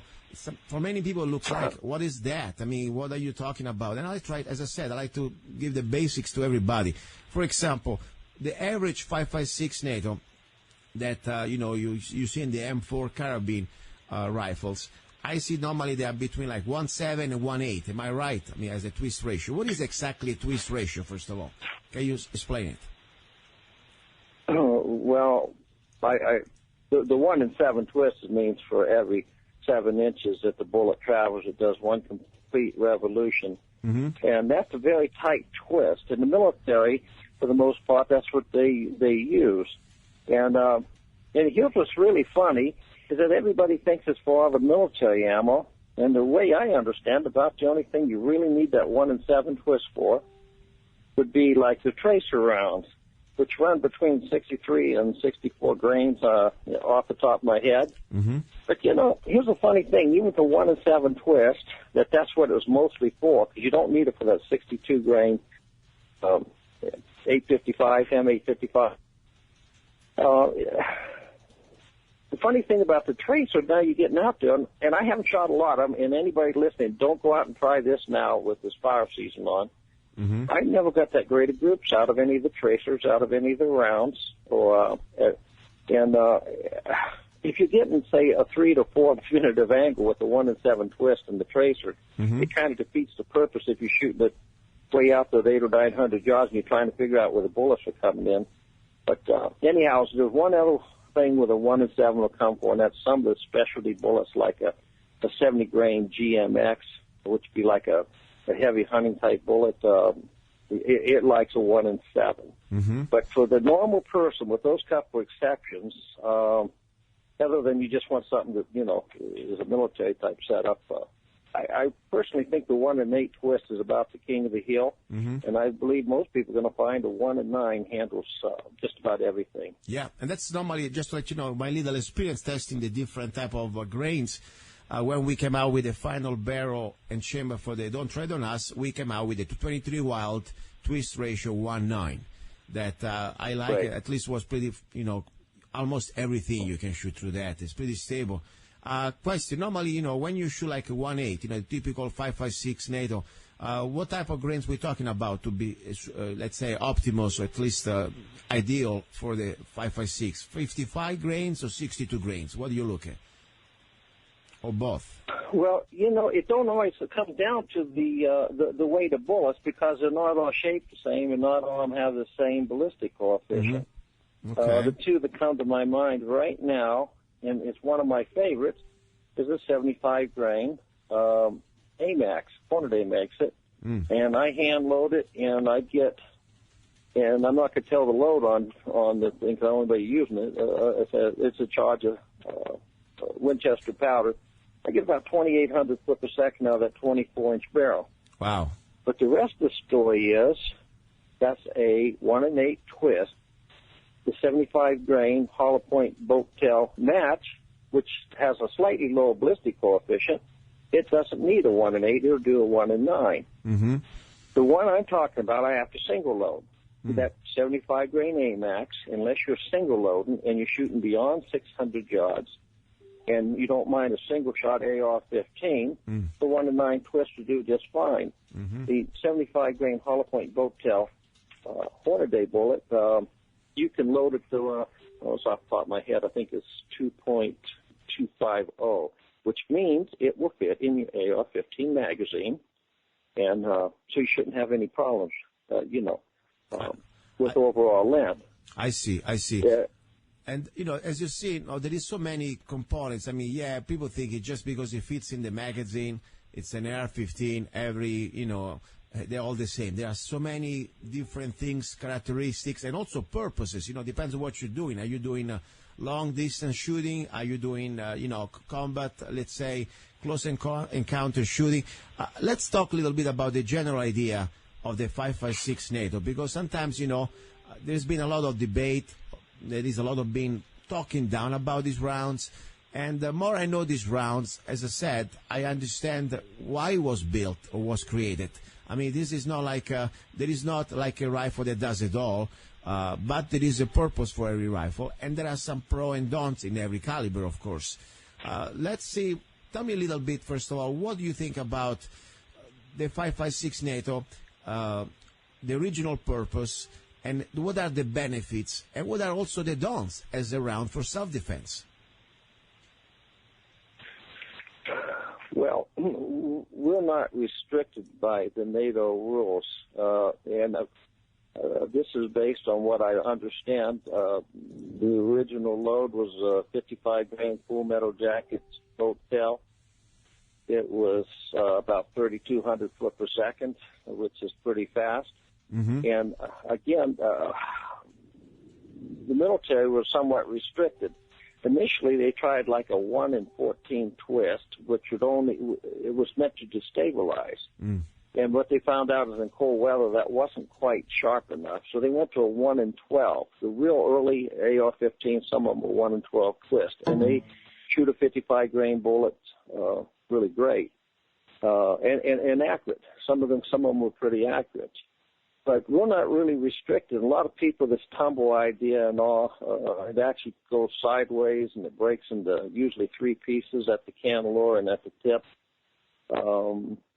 We're not really restricted for that. I mean, and actually for self-defense or for hunting, I'm not sure that I would recommend it anymore. There's nothing wrong with it. I mean, they used it in Vietnam, but I think I would prefer, like a good TSX type bullet or one of the something along that line. Superformance Hornady makes some pretty good stuff too. What I was looking at, from my little experience, at least testing and looking around and also studying a little bit. For example, let's say home defense situation, okay?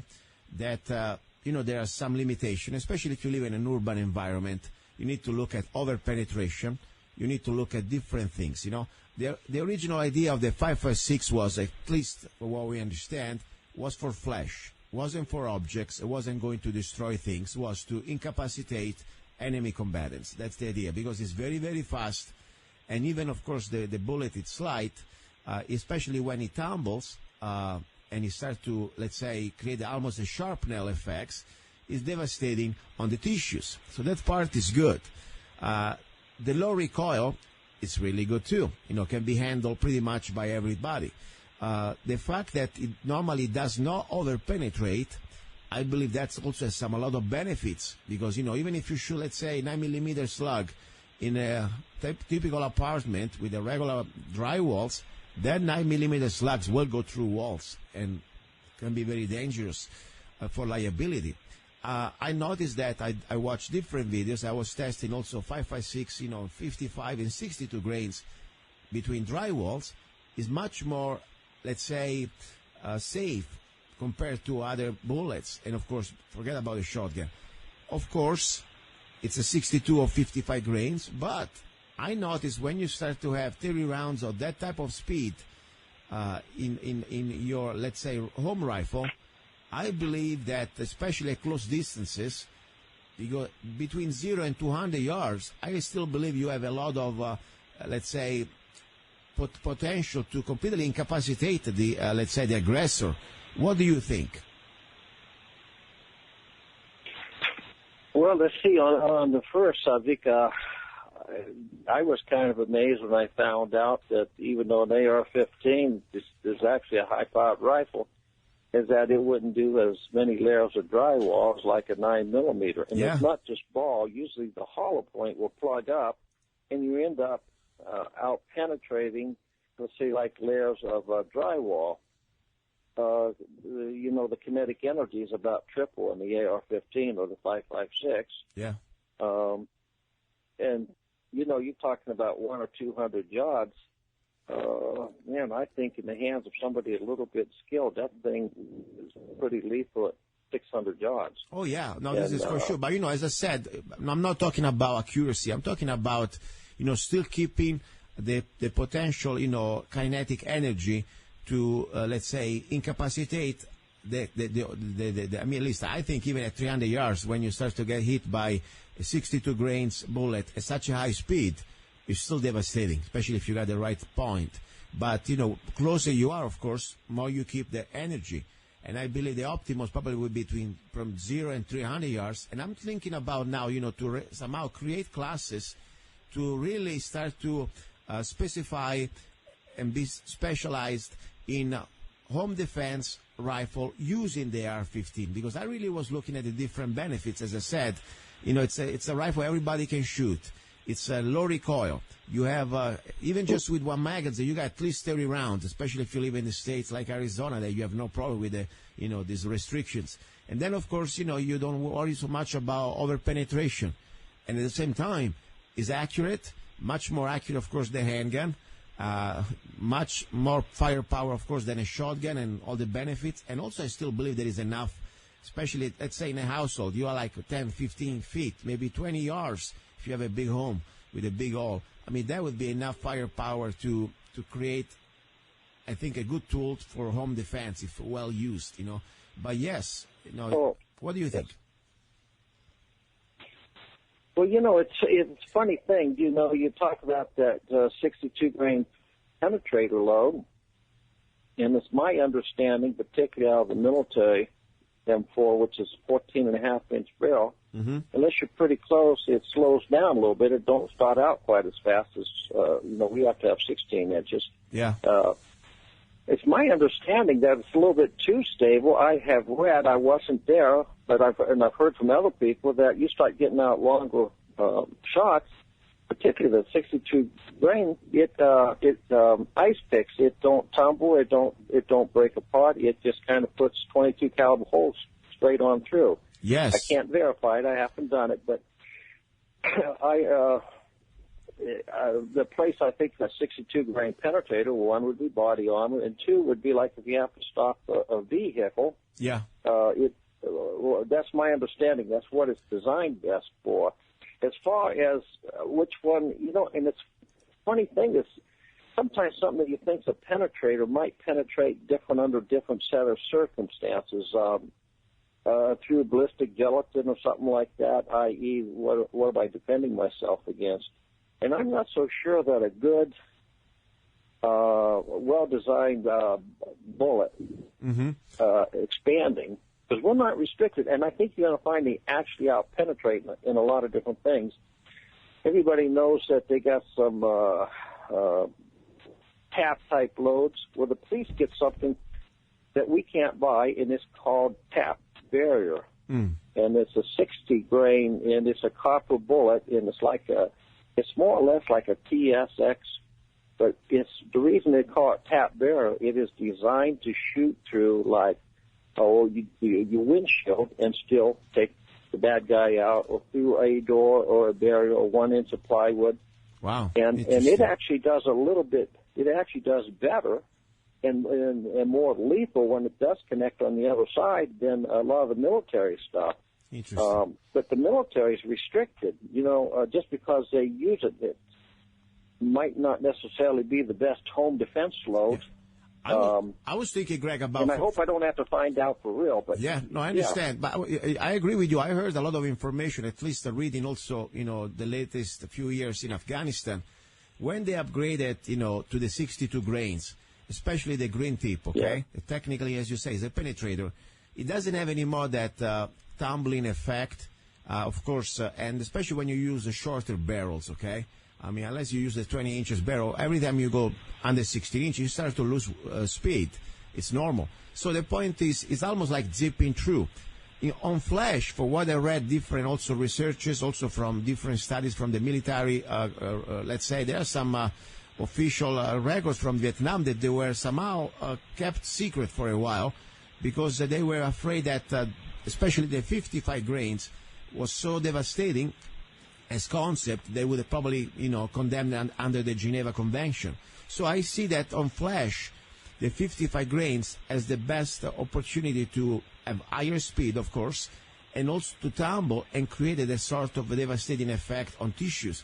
Differently, the 62 grains normally is something that it seemed like to zip through, and that's why also they were complaining that they could not stop, the threat after even they shot him several times, especially if you got somebody like, a pretty dedicated opponent, maybe he's on drugs or adrenaline, and if you don't hit at the right spot, after all, it's a 62 grain, and more important, it's a 220, it's a 22 caliber on steroids, and the hole is pretty small.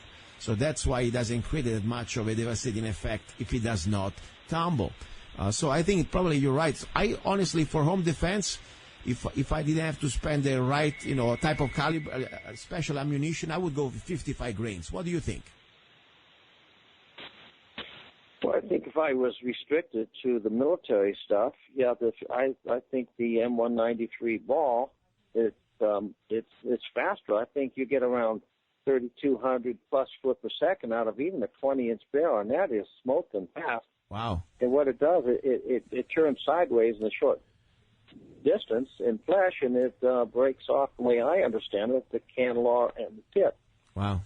That's now, this hydrostatic shock effect, which Wylde coined originally, and I believe we found out pros and cons on it, but there is some things that you can kind of verify. I find this kind of interesting, and you can test it yourself. And I haven't done this for 20 years, but you take a couple water jugs. Now, I know that the body's mostly water, and shooting water jugs is not official and gelatin and all that.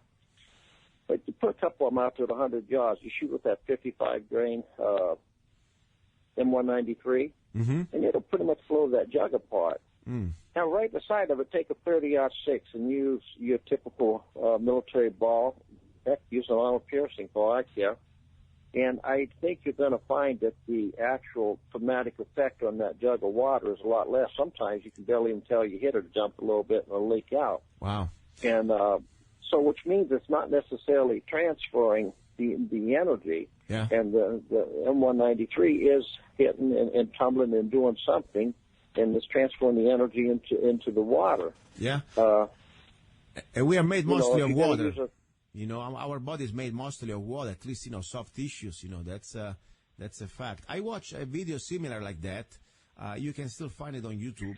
It's about, testing 9 millimeters and 45 hollow point. And the factor, the speed factor, that of course 9 millimeters can go, is much faster than the normally slow round like the 45. The same watermelon we were talking about, with a 9 millimeter, would completely explode. Devastating effect. The hollow point completely opens and create all the type of trauma. And there is nothing left of the watermelon. And people say, they always put down the 9 millimeters. At least most of the people, they think that 9 millimeters is inferior. Then you see the same type of watermelon with a 45 hollow point, and there is just a beautiful hole. Nothing wrong with that. But the idea that there is no more that type of kinetic energy devastating, created that completely the devastation that normally you have with the use of the 9 millimeter. So I think the speed is very important when we have to choose also an ammunition for self-defense, in my opinion. What do you think? Well, I think it's a combination of the speed and also the bullet constructions in my lifetime has just so vastly improved. But I would lean back on something. I got a personal friend that's a doctor, and he's back in Texas now, but he's done a lot of trauma, and he's seen a lot of bullet wounds. And he and all of his doctor friends, and they have discussed this. And based on what he told me, and I think I've read it other places, but I heard it from the doctor's lips, is that generally speaking, they cannot tell the difference what bullet passed through an organ by the tissue damage between a 9 millimeter, a 40, or a 45. Wow.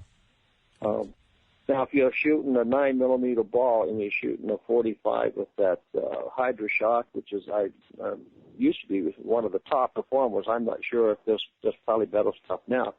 You could change all that, but it's funny. I've even seen some tests, and this is going back 20 or 30 years ago, where they actual studies.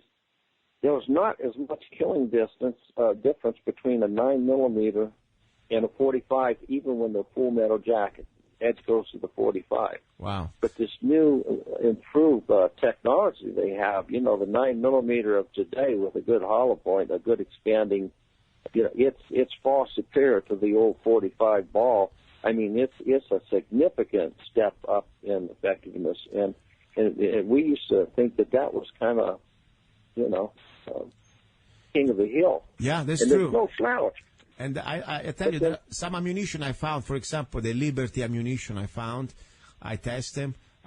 They're very light. I think it's like 50 grains, I guess. They go for about 2,000 feet per second. I mean, super fast. And they go through Type 3A soft body armors, and even some hard body armors. I mean, they are amazingly devastating, and the recoil is very little compared to other calibers. I mean, there is so much technology, as you said, that we need to stop thinking about 9mm from, World War II. Okay? This is a completely different story. But at the end, of course, as I always say, we are the weapon.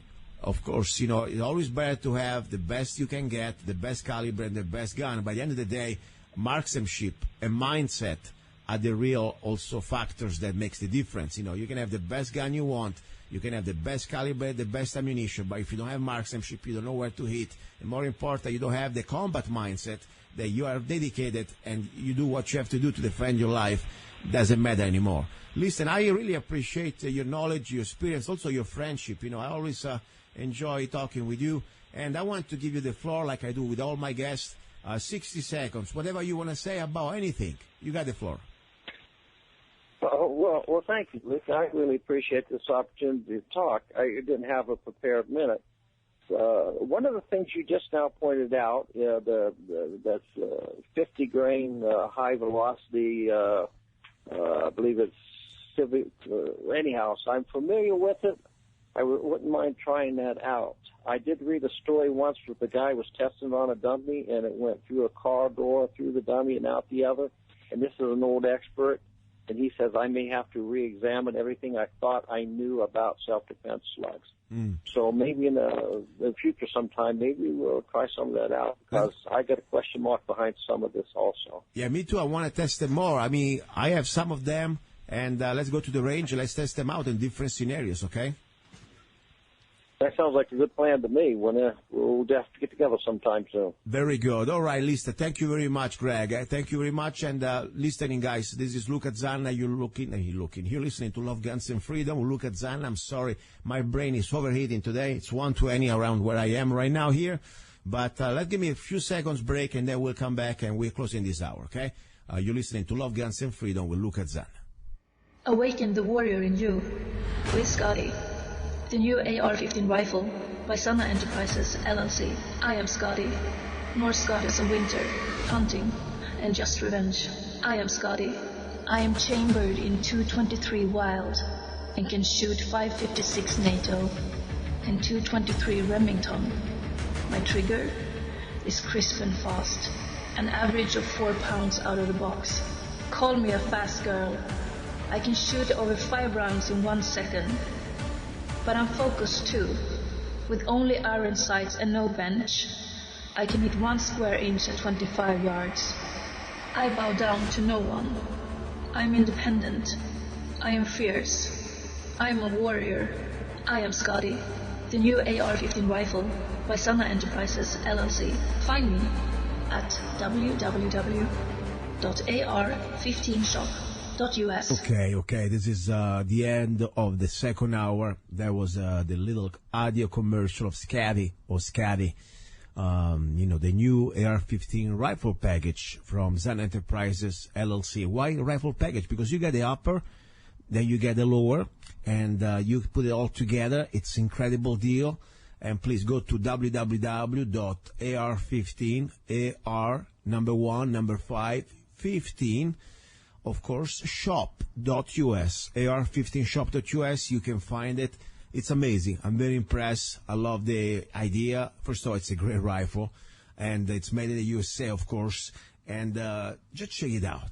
It's worth the value. It's incredible. And there is also a personality. It is not just a rifle. There is a personality. Awaken the warrior in you. And we need to wake up our, let's say, primordial, good side. When I say the warrior, I don't mean go out and beat up everybody. No, I just say stand up for what is right. Stand up for free humanity. Stand up for your freedom. Stand up for your sovereignty. Stand up for your family. Stand up for good. That's the bottom line. When you see evil squirming around you, don't just bow down. Don't put your head between your legs. Stand up. We need to stand up together as humanity. I always say, violence is the last thing we want to do. But at the same time, we always must have a plan. Because evil doesn't care that you are disarmed. It doesn't play fair. It will do whatever it can to submit you, to put you in fear, to put you in pain, to put you in misery, to put you in bondage. That's the bottom line. That's why I believe free humanity, one thing we should have in common as a free human beings is the right to be armed. Unfortunately, I understand. My fellow brothers from many other parts and sisters from other parts of the world don't have that right. Don't have the Second Amendment right like we have in America. But I pray that, one day they will get it too. Meanwhile, my mission here in the USA as a gun manufacturer is to sell and to arm as many law-abiding Americans as possible. The prices, they are great. They're the best prices I can offer. You will see the special. Go to ar15shop.us, look at the blog. There are special prices that you can never find these in retail stores. But guess what? My goal is not just, to sell stuff. No, my goal is to arm as many as law-abiding Americans as possible because we need good people armed. Now, do not go away. Ready for our number 3. You're listening to Love, Guns, and Freedom with luca-zanna. Ciao.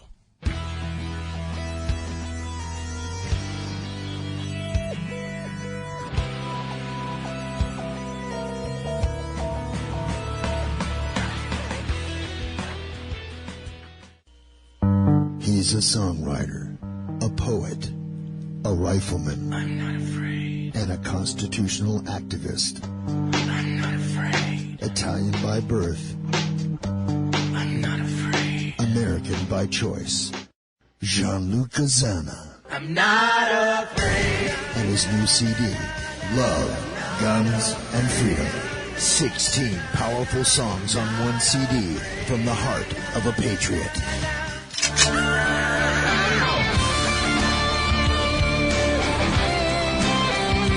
For download or to order the CD, go to www.lovegunsfreedom.com. That's www.lovegunsfreedom.com. Lyrics for your mind, music for your heart. Gianluca Zanna's new CD, Love, Guns, and Freedom. All right, guys and girls, you're listening to Love, Guns, and Freedom with luca-zanna on KTOX 1340 AM and also on UnitedStates.FM network. Okay, simply, this is the hour about love. In this hour we talk about many things, and for me, love, it's a big word. It can be the love between a man, a woman, two women, between, platonic love, brotherly love, whatever love you want. I don't care. Honestly, it's none of my business. All I care is that you're happy. Don't bug me and don't bug others. That's the idea. Now, one of the best, most important form of love, in my opinion, is when you are somehow aware that there is a danger for other people out there that probably they are not even related to you. But they're just part of this, what we call humanity, okay? Could be tomorrow, could be your brother, could be your sister, could be your son, but doesn't need to be. When you know that type of information, that you know that somehow they could be in danger, or maybe their sons and their daughters could be in danger because of their ignorance. And I'm not trying to bring people down when I use the word ignorance. Ignorance means something we do not know. And I'm not here to say I know it all. Completely the opposite. I'm learning every day. Every show I learn more and more. And that's pretty much what should be for every human being. Nobody knows everything. But I'll tell you something. When it comes down to vaccines, I tell you, I learned something that I really believe is disturbing. And I see out there many mothers especially, because normally they're the one that, they bring their kids during all these doctor visits and they, periodical vaccinations, and they just want to trust the doctor, okay? And be clear, I'm not a doctor. I'm not trying to give you medical advices. I'm just trying to say, do not trust anybody. Do not even trust me. Use your brain. Do your researches. Because when it comes down to vaccinations, we have already enough information, at least speaking from my point of view, after the years of research that I did, that we've been lied. There is a huge fraud. Honestly, I wish it were just to make an extra buck. Because, yes, there is also that factor. Think about it. Every time the child, when is not even just born, he's just even breathing, bang, they want to give him already 6, 7 vaccines. I mean, wait a second, give him a break. I mean, even if the vaccines, they were rationally done, done correctly, without thimerosal or without the mercury, on all the other things that we know now, factuals, that they completely increase the risk of, of all these new different diseases. You want to talk about autistic kids? We didn't have autistic kids 100 years ago, at least not in this type of percentage. So there is something very wrong. We know also that the facts that, according to many globalists out there, look at Bill Gates, they're very proud, and it was on public. I played the video many times. They will use vaccines, and they've been using vaccines to sterilize people because they believe in this sort of depopulation, or control population. So there is something much more sinister than just making a buck for the big pharma. I really believe there is a plan here to reduce the population and to keep us customers of the big pharma industry. This is my humble opinion. Doesn't need to be reflected the opinion of my guest, of course. But talking about guests, I have a gentleman from Kingman, Arizona. I've been talking with his wife. She's a smart lady. That's why she's also Facebook friends of mine. Normally, I don't want people around that they are completely in the, let's say, ignoring some reality. Doesn't mean that we need to agree on everything, but at least when it comes down to these things, I'm sorry. I don't have time to convince you. I don't have time to enlighten you. If you don't want to see, information is out there. In this age of, let's say, opportunities to find information, to be ignorant, it's a choice. That's the point. But let me shut up. Let me bring this gentleman. His name is BJ. I will leave it like that. He's a father. He's a husband. And he has some stories that he would like to share when it comes down to vaccines and children. BJ, are you there? Yes, I am. Nice meeting you. How are you? I'm all right. I know you work late. You must be tired probably. I appreciate your time to be on the show because, I always like to get information from people who had, unfortunately, experiences when it comes down to this, let's say, reality, like vaccine. Tell us a little bit about your story, maybe the story of your child. Tell us what's going on. All right. So my standpoint on vaccines is do not vaccinate your children. It's be careful. Wait as long as you can. Reason being, when I was 20 years old, I had my first child. His name was Nikolai, and I actually kind of wasn't around. It was a complicated situation. Anyway, I went to visit my child just after he turned 3 months old, and he just received his vaccinations that the doctors push at 3 months. He'd been vaccinated at birth, like you said. I don't even remember which ones they were. But after the 3-month boosters, 4 days after he got his 3-month boosters, he died of what was ruled as SIDS, sudden infant death syndrome. Oh, my God. Shortly after this had happened, this was like, I think, the day after my birthday or something like that. And shortly after he had died, I found out that there was class action lawsuit on one of the vaccinations that he'd received on his 3 months. And I would have automatically been qualified to join in on the class action lawsuit if he would have died a day sooner. Wow. However, with an attorney or whatever, I could have. But that was the last thing on my mind at the time. And, but simple facts is most vaccinations contain formaldehyde, several other chemicals that are not safe to put into a human body let alone a child or infant. These are facts. Yeah. Actually, a lot of the deadly chemicals that are produced by cigarettes are in a lot of those vaccines. I have a child now. Her name's Astrid. Her first almost 2 years, we did not give her any vaccinations. She just recently received a few dead virus vaccinations that let's see here, what was it? I think she got polio. Never got a flu vaccination, but she got the polio and MMR, which we have just discovered is one of the vaccinations that leads to autism. Mm.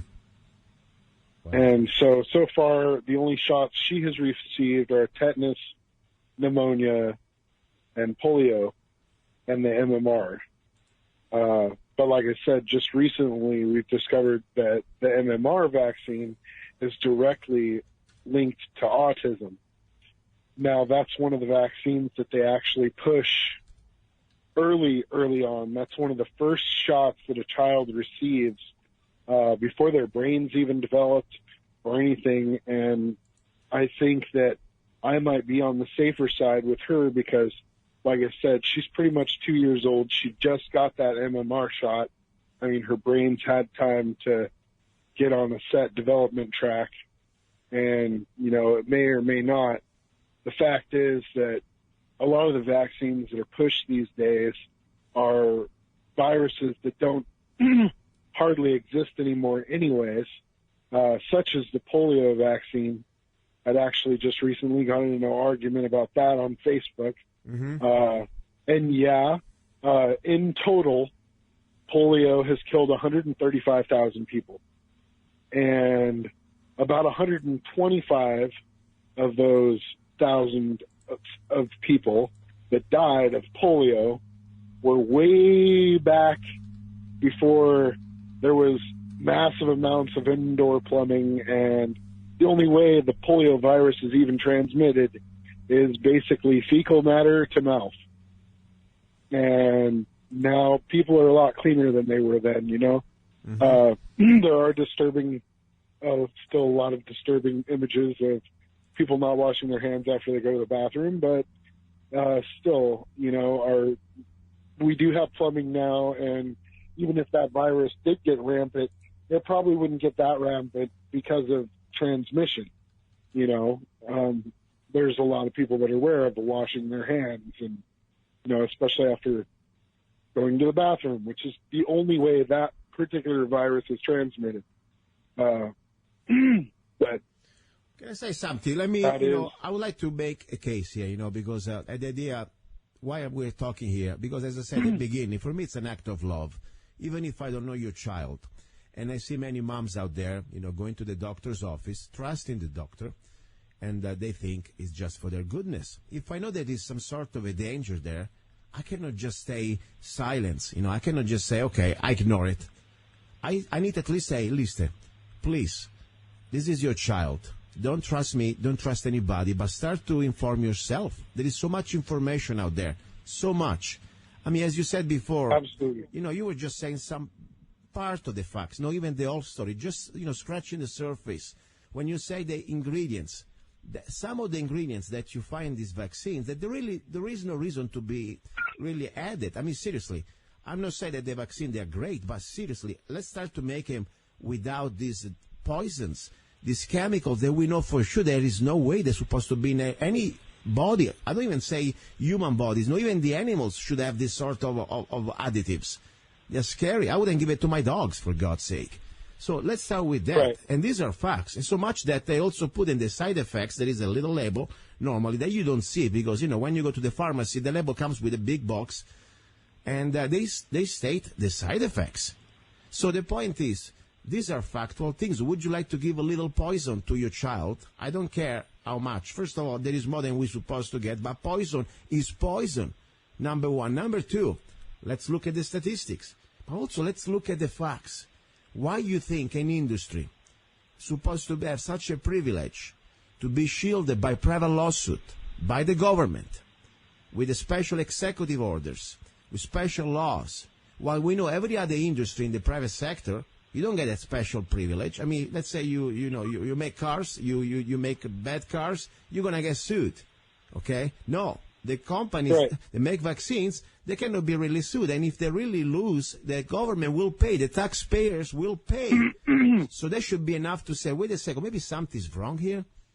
That's what I start to say. I mean, I really feel sorry for some of these moms out there.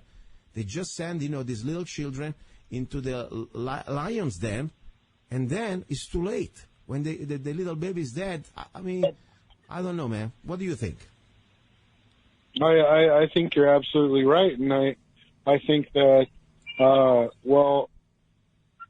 sadly, America used to be one of the best places to live.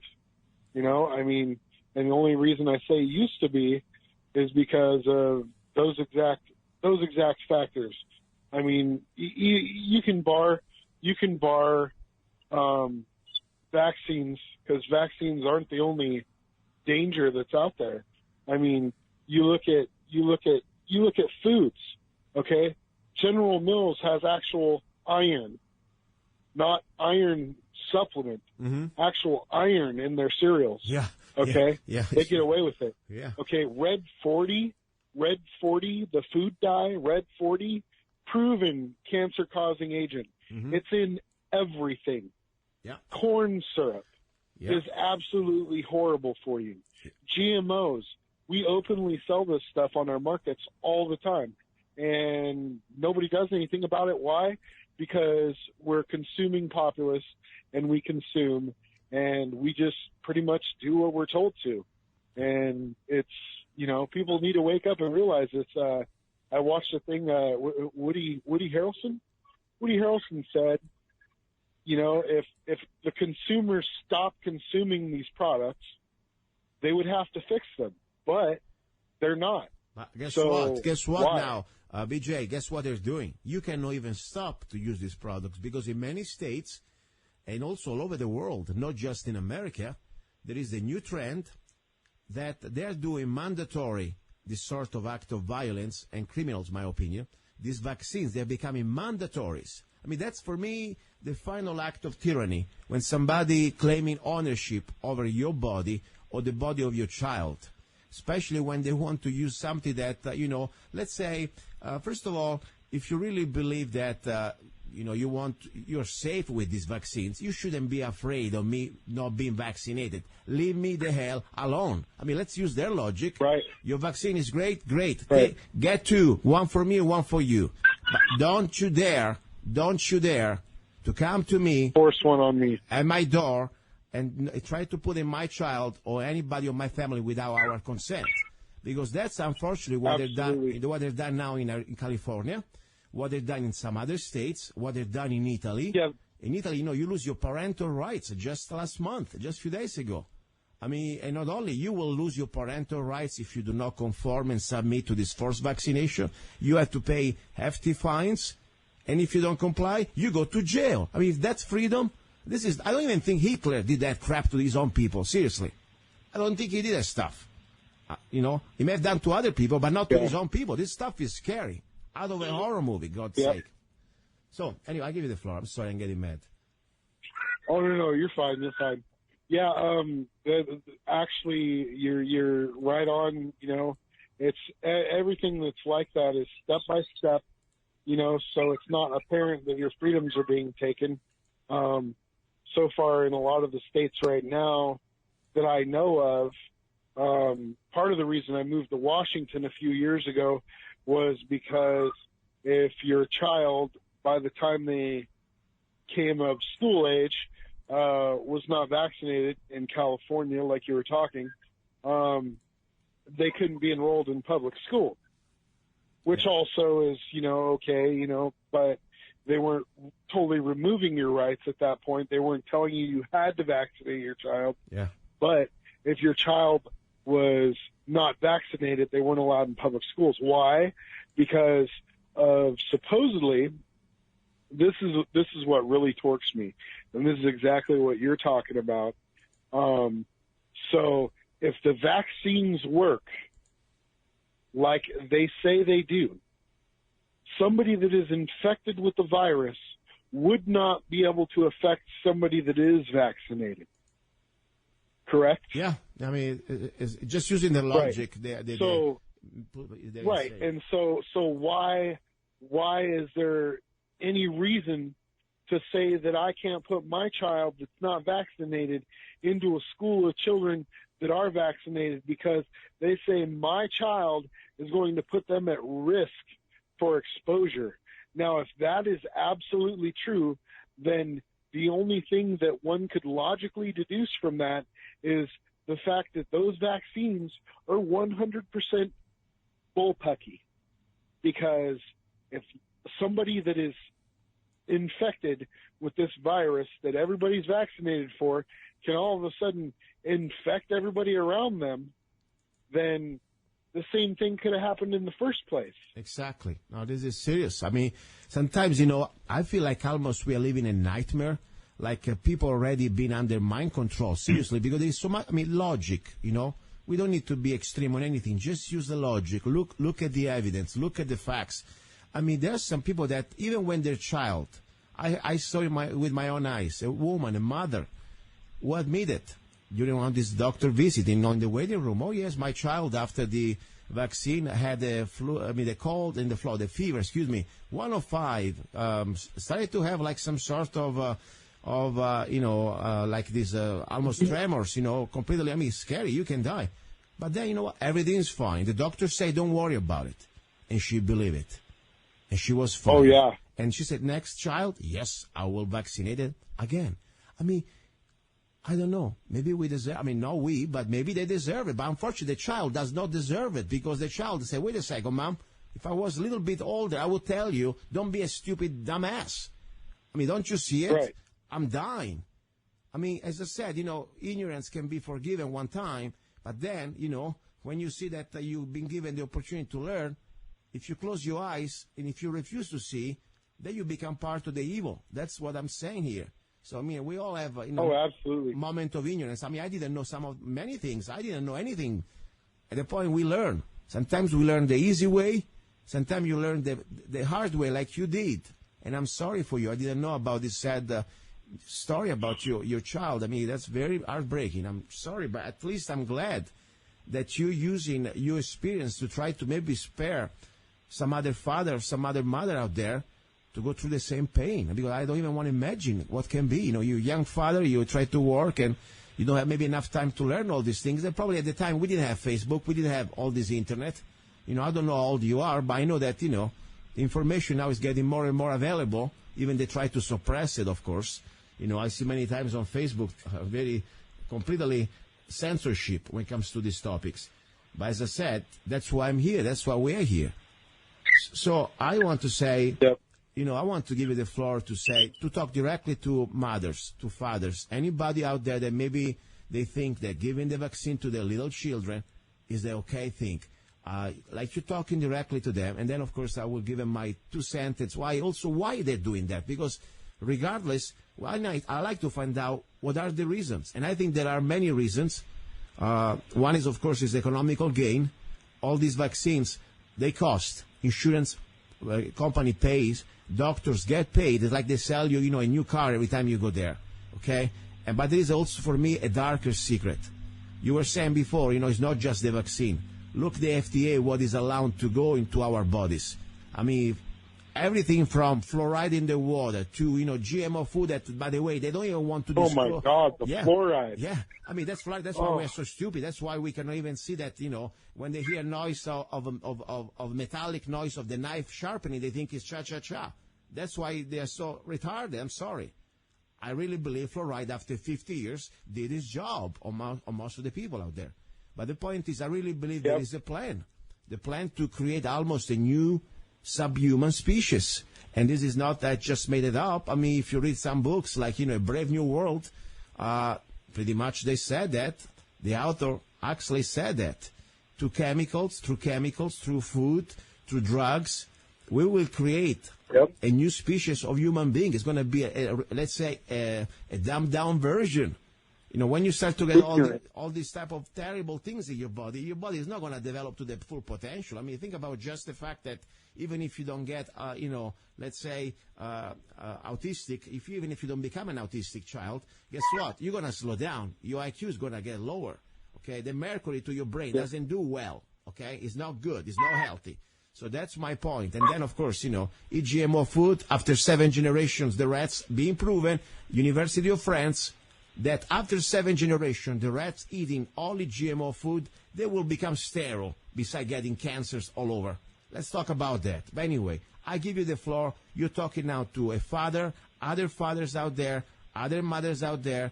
You went through that, unfortunately, terrible experience. You learned. You tried to learn as much as you could. You got the floor. All right. Yeah, I'm a father, and I've lost a child directly because of vaccinating my child. I have done research. I have waited for vaccines for one of my newer children. I have waited till she was almost 2 to get any vaccines, and I was very selective and did my research on most of them to make sure that there was little to no side effects of the vaccines that I had given her. That's what I would suggest anybody should do. You know, do your research. I saw the thing on Facebook, you know, that people have been working on vaccines for 200 years, and most people only spend 200 minutes online researching vaccines and think they know everything. But, hey, the statistics are out there. You know, look them up. Do your research before you get anybody vaccinated. And I thank you. No, I really want to thank you. Also, I want to say one other thing. For people out there that they really think they're so arrogant, that they think they know it all, fine. You know, if you believe the vaccine is good for you, as I said before, get 2, even 3 if you want. But don't you dare to go out there and have the arrogance to believe that you have the right and to use the violence of government to coerce others to go into your madness. That's the point. Because people are crazy. I feel sorry for the kids, but you know what? Unfortunately, sometimes nothing you can do. There are people that are already on trance, you know, in trance. But don't you dare, because I know how they work. I had, for example, a nurse on my Facebook page that, you know, I mind my business, you know. You know, let's say if I go on your page and there's something I don't like, I don't come there and start to tell you how to live your life. It's your page, like it's your home. Okay, I respect that. Right. Okay, I mean, we don't need to agree. But, you know, if we are friends, mostly we have something in common. But, you know, she comes on my page. Right. She's a nurse, of course. She thinks, you know, she's enlightened because, you know, she worked for the establishment of the whatever. Fine. Don't you, out of the blue, at 1 o'clock at night, I was minding my business. She started to lecture me. Why don't you think that vaccines should be allowed to be given to your children? You know what? What do you want from me? The problem with these people, not only they have their own mind set up on zombie land. That's okay. I don't care. But they have the arrogance to vote for politicians that pretty much they love to be paid off. And this is my humble opinion because I really believe there are huge lobbies behind. How are you going to make trillions of dollars when you don't have the opportunity to force, you know, all the population to be vaccinated? That's simple. You got to make a law that everybody must be vaccinated. That's huge. Like in California, like in Italy. So now they have these people, they think they know better than you. So they have the arrogance, not just to say, okay, this is my opinion or whatever. No. They demand, they want laws that everybody should be vaccinated. That's for me, you know, first of all, I have zero respect for you people like that. I respect you if you want to say, you know what, I want to take a vaccine, fine, it's your body. Feel sorry for your child, but at that point, nothing I can do. But when you go out there and you demand me or you force on others. No, let me tell you what I think about these people. They are cowards. Because you know what? If you want to use an act of violence on me, come on my face and we'll sort it out. Instead, you are such a worm that you have to go to big daddy government that to use violence, because they will use violence. Like in Italy, when these children, they are not getting vaccinated, they will come with the police, with the state police, at your door and will kidnap legally your children. They will somehow get them, taken from you. So that's the scary thing. These people are cowards, and, I have zero tolerance for people like that. So if you are on my Facebook friends, and if you believe that you have the arrogance to tell me that me or my family or anybody around that does not want to be vaccinated is supposed to be vaccinated because you know better than me or us, screw you from the bottom of my heart. Anyway, sorry I lost a little Amen. bit. All right, listen. Go ahead, please. Could I actually add something to that? Of course, go ahead. Okay, so this is kind of a touch on mass media mind control. Mm-hmm. All right, and I don't know. Do you ever watch Family Guy? I don't have TV, but I heard about that. Tell me. Okay, Family Guy is one of my favorite shows. Mm-hmm. I had a friend from a long time ago that actually, quite some time ago, was on page with me on the vaccinations. Mm-hmm. And me and my wife were watching Family Guy one night, and they actually did a segment on vaccinations and how she didn't want to get Stewie vaccinated or something. Mm-hmm. And so he didn't. And then, of course, just like we were talking about, he got a virus or whatever, or one of the kids got a virus, brought it to the school, and everybody got sick, right? Well, at the end of the story, of course, the moral was, vaccinations are good. They actually help people, blah, blah, blah. And so I actually witnessed, I told my wife that night, I was like, hold right there because this show is focused on my generation. Everybody in my age group pretty much watches Family Guy or has or likes it. Mm-hmm. Anyway, it wasn't, maybe 2 weeks? That was 2 weeks ago we saw that. And it was one of the newer episodes. And now all of a sudden this friend that used to be on the same page with me, I had an argument with on Facebook or whatever, and mm-hmm. I think it was my wife posted something that said, beware of vaccinations or whatever. And he piped up and was like, oh, well, they saved millions of lives and blah, blah, blah, and I was like, what are you talking about? One second. We're on the radio, just to let you know. I have FCC. They're going to kill me, okay? Let me just, just to let you know. Watch your language because they're going to shut us down here, okay? Yeah, sorry. No problem. But I was like, what is he talking about, And then I was thinking about it. I was like, wow, you know what? I'll bet you he watched that Family Guy and totally got swayed by it, Yeah. I mean, even, and that's taking logic out of the whole situation. You actually saw something happening that wasn't really real. Yeah. And, saw the effects and was like, oh gosh, well, we got to all get vaccinated, Yeah. And it's really weird because he used to be on the same page with me. No, it is. And I wasn't swayed by that. This is the plan. This is the plan. Think about it. They control the media. They control the news. I mean, let's not forget. People all have to do use their brain. All this network. That's why one of the reasons I completely cut them off. I mean, I don't have any more cable or whatever you want to call it the last 7 years, because it's not information. It is not entertainment. It's propaganda. It's brainwashing. I mean, all you have to do is sit down one night or one day to see how many commercials you have of pharmaceutical industries. I mean, at the end of the day, there are 4 or 5 big names. They control the market, okay? So any of this network, they need to kiss their butt. So they're never going to have real information about, let's have a real conversation about vaccines and the side effects. Are you kidding me? I mean, they're going to lose the big sponsorship there. So that's the point. You will see how many medical advertisement or pharmaceutical advertisement you have during the day. You realize that probably 30-40% of the market is controlled by the big pharma. Right there. The average person should be able to understand that. But, unfortunately, as you said, propaganda like television, like these shows, they control, of course, the shows, because the show, after all, remember something. It needs advertisements. It needs sponsors. Who is the sponsor? Big Pharma. Yep. So that's the story. As I said, I feel sorry for the people that don't want to see it. That's fine. Nothing I can do. We'll try in every way we can to, let's say, give them some facts. But don't you dare, and I'm very serious, I'm calm, don't you dare to try to bring any type of violence against people who are not willing to follow your madness. because, I really believe there is always some sort of, they have let's say, a chronological set of events. Look at California. First, they want to be sure everybody is castrated, okay? No guns allowed. When they know that pretty much the slaves are disarmed, then they're going to start to play with them. They go after their pension, they milk them to death, property taxes, what you going to do? Going to go up? If you don't pay, we send you the SWAT team, and we'll get your property. And all keep going. And the final touch, they will come on your body.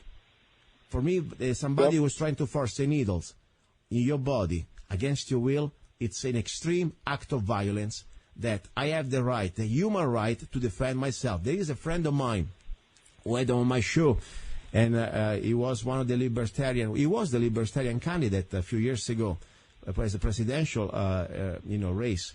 His name is Michael Badnarik, and I just paraphrasing what he said. You bring your syringe, I will bring my 45. Let's see who makes the bigger hole.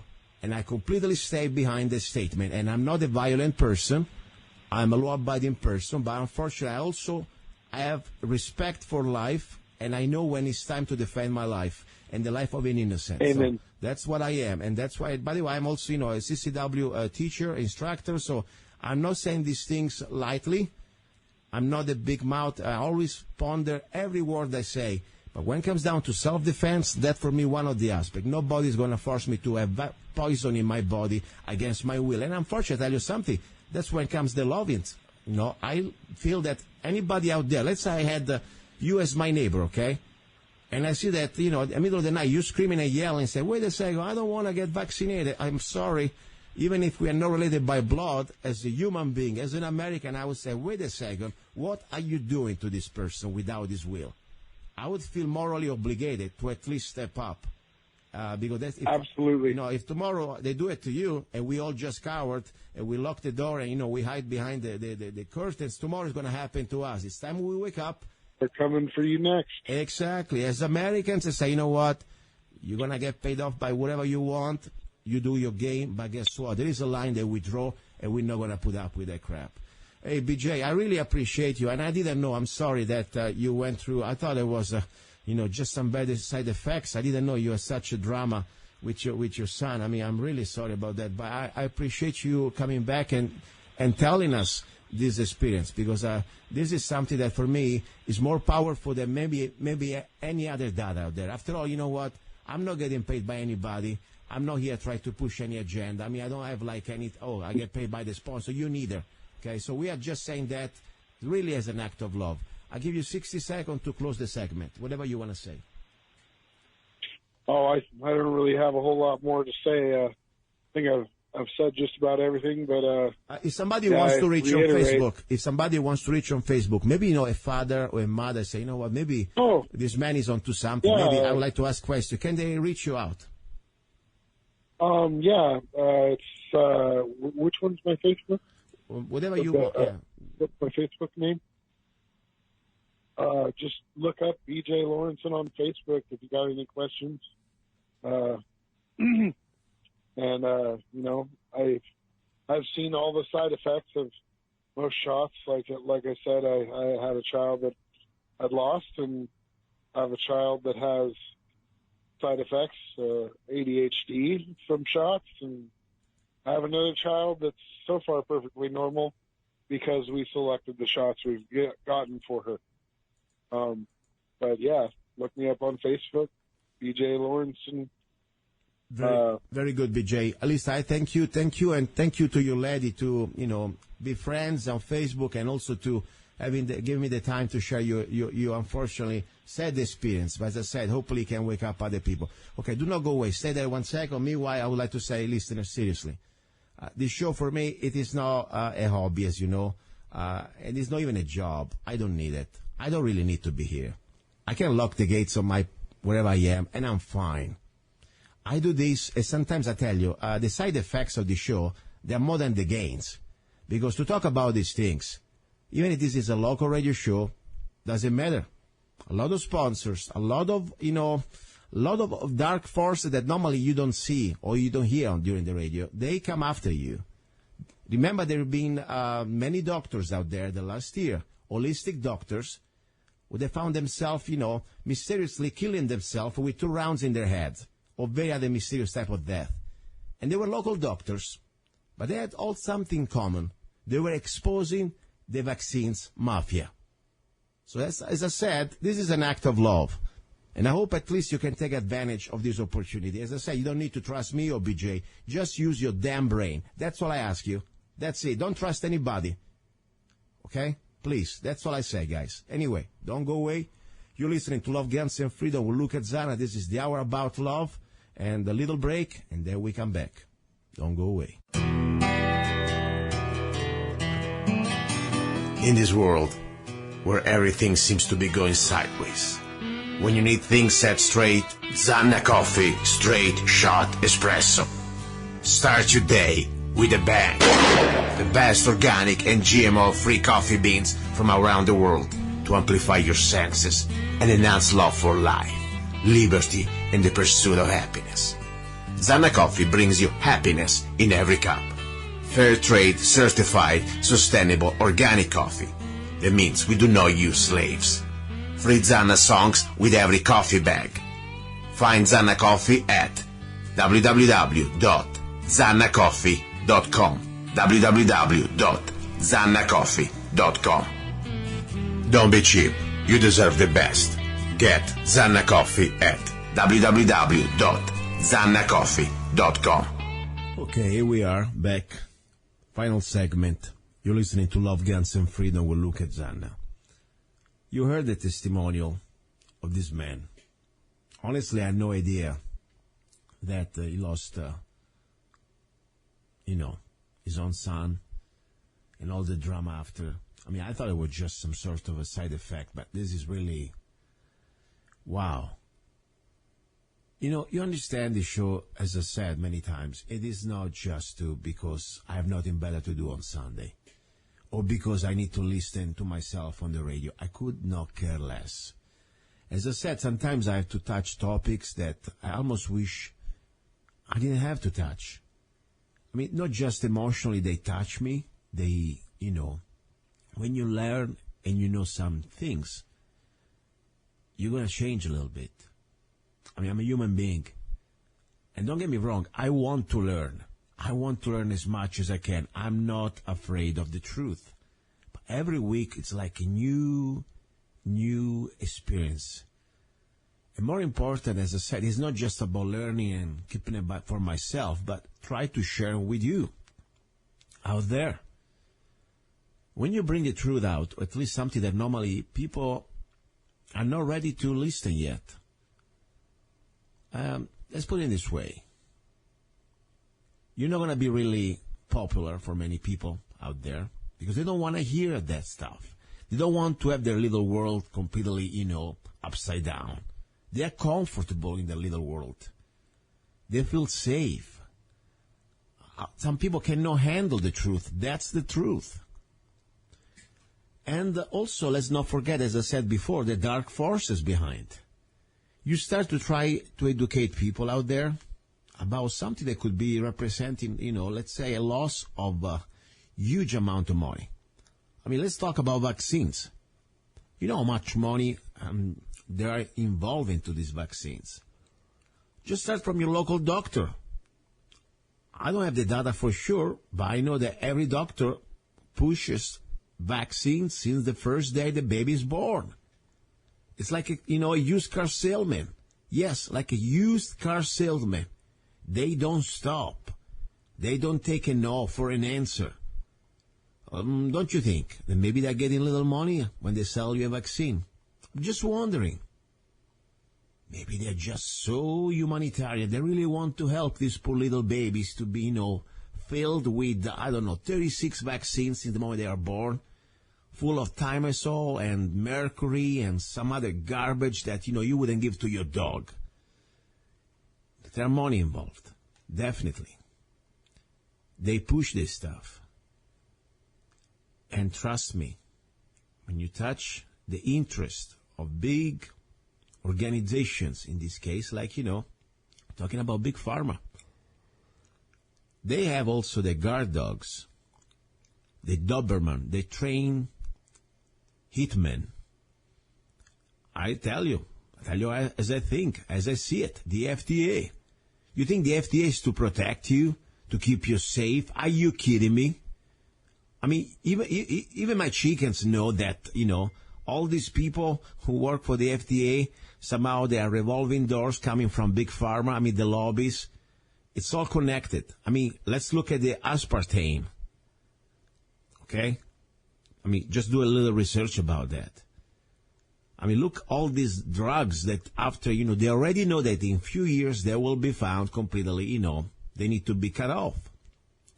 But meanwhile, they're allowed to be on the market. We were talking before with this gentleman. The red dye, GMO, I mean, things that they know in many countries being proven. They are bad for human consumption. They don't care. They don't care because guess what? There's money involved. There is money involved. But let me tell you something. I really believe it's more than just money here. Money is the first layer that we're allowed to see. Yeah, there is money. They try to make a buck. Hey, this is capitalism. No, this is not capitalism. This is cronyism. This is corruption. Let's not mix capitalism with, free market with corruption. And what also I would like to say is called fascism. The union between corporations and the state. That's what it is. Corporations in this case are using the state to enforce their agendas. I mean, let's not forget. Look at California now. Don't you think that maybe many of these politicians who voted for these forced vaccinations have been little bit lobbies by big pharma companies who are supporting these vaccines, who are making money of this vaccine? I bet you they are. I completely believe that. So that's my point. What do we do? I'm just a little guy. What do I do? Guess what? We have more power than they want to make us believe. Look at me. I'm an idiot. Yes, I am an idiot. When it comes down to, be on the radio, I'm an idiot. Sometimes I can barely understand myself with my English. But guess what? I'm here, and I'm screaming sometimes out of my lungs. Even with all my imperfections, my English, that probably you may laugh every time I talk. I don't care. I'm trying my best to tell you, wake up. This is serious. Do at least for your children if you don't want to do it for yourself. You have to do now, seriously, it's not like living in the Middle Ages, okay? All you have to do is go on the internet, start to do researches. You can see out of their mouth of these bastards, the CDC, Central Disease Control, admitting that they had contaminated vaccines in the polio vaccine with cancer viruses. You can see, for example, the piece of garbage of Bill Gates, one of these conferences, I forgot the name, you am very proud on video saying that, yes, vaccines are one of the best tools for population control. And then you can start to connect the dots. You can see all these vaccines that they go normally in India or in part of Africa, in Mexico. All these vaccines, they created some sort of a sterilization, especially women. And many people, many young men or young boys died. And they have to suspend these vaccines. They are using this stuff. They are telling in front of your face. I mean, look. Go to look at the Georgia Guidestones. Reducing the population from 7 billion to 500 million people. How do you think they're going to do that? There are many ways they're doing it. And I really believe, and of course this is me, this is not connected to the KTOX radio, not connected to any of my guests, it's me, luca-zanna. I tell you right now, after all these years of research, I believe the vaccine agenda, it's a global agenda to depopulate humanity. And whoever survives will be so sick that will be depending on the system. Remember all these doctors, these different type of doctors that normally they are, let's say, they were studying the connections between vaccine and cancer. All of them, they were dead. Suspiciously, the last 24 months, of a death that we been told was suicide. Now, every doctor starts to kill themselves. Oh my gosh, they must be really depressed. Really. If you look at their death, they're just ridiculous. There is a connection. I believe there is a conspiracy, yes. I believe now, as I said, it's no more about just making an extra buck. That's the first layer. This is just to pay off the useless idiots. The nurses or the doctors that really think they're saving humanity. I'm sorry, guys. If you're one of them, you think you're really doing it right, I really feel sorry for you. Yes, I'm no doctor. I have no education. You're right. And I'm not even giving you medical advices. But guess what? I don't need to be a doctor to read data, to see facts, to see statistics, to see how autism completely skyrocketed since all these vaccines started to kick in. I can see the agenda. How can you think that, as I said before, if these companies, they are so sure about their products, why they have to go to the government and ask for a waiver and try to find themselves like a shield, like a legal shield that cannot be sued? Really? You think really I have a ring in my nose? I may have an accent, but I'm not that stupid, okay? And then, of course, you see now the global agenda. Italy, Germany, Australia, California, of course. Forced vaccinations. Really. This is fascism. Complete, pure fascism. As I said before, Mr. Benito Mussolini defined it pretty well. He also used to call it corporatism, the union between corporations and the state. Right now, though, the difference is that corporations are controlling the state. It's still fascism. So that's my point. We are living in very dangerous times. Dangerous for everybody. Even for people like us that we're trying to warn others. Because you see sometimes, these people behind, they know very well that we're going to enforce each other. We're going to fight each other. As I said before, there was the lady. By the way, she's the wife of a friend of mine on Facebook, a guy that, I respect. But she couldn't wait to jump on me when I did my own post on my own Facebook page warning people about vaccines. First of all, it's my freaking page, okay? Do you mind? I don't come on your Facebook page and tell you what to do, what to say. More important, I tried to bring facts. I was trying to bring, let's look at the statistics. Let's look at the evidence. And she bring me like the video of two stupid idiots. I forgot who these two comedians. They were making fun about, these people were somehow worried about vaccines. I mean, I bring you evidence, I bring you data and facts, and you bring me the two comedians as YouTube as your answer. Pathetic. Seriously, pathetic. So that's my point. But as I said, what do we do? People say, what can I do? I'm just a regular guy. I have a 9-to-5 job. That's fine. You start to learn, first of all. You start to stop living in denial. You start to say, you know what? I have a responsibility toward myself and, more important, toward my sons and my daughters. They cannot defend themselves. I have to do something. So first of all, you get your facts straight. You get your head out of your ass. That's the first thing you do. Oh, yes. That was kind of rude. Sorry. We have been killed. So I think that's the best I can say. I'm pretty good. Or the worst I can say. So you admit reality.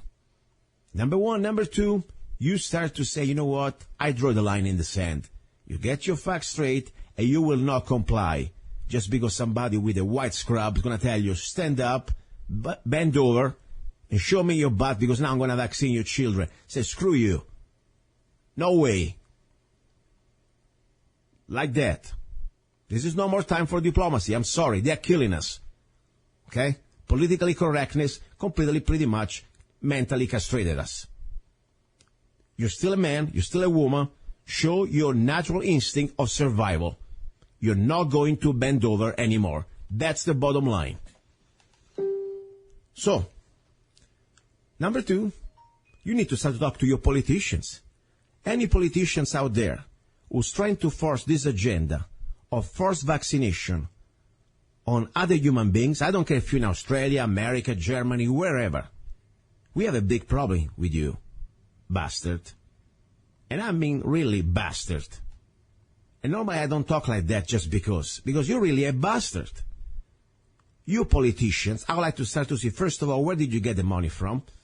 How much money you get paid by the lobbies for the big pharma to push this vaccine? And more important, you don't force on me anything. I'm not your freaking slave, right? This is my body. And if people are supposed to have the freedom to decide if they want to get vaccinated or not. That's the bottom line. And we were saying before, since you believe that vaccine is going to protect you, don't worry about me not being vaccinated. Otherwise, you prove the point that your vaccine are a joke. Okay? And then, of course, I still have the questions. Why they have to put mercury into the vaccines? Mercury, that is a freaking terrible thing to have in our human body. Even a kid would understand that. Even an idiot like me would understand that. Would you eat mercury? Would you drink mercury? Would you put mercury in your blood? I don't care how many drops, how many milligrams. It's still bad. Poison is poison, period. And so all the other things that you cannot even pronounce, thimerosal, and go to look at what is in vaccines. I mean, there are a lot of actors now are waking up. Thank God. Not everybody is completely under the payroll of these bastards. So let's start to wake up.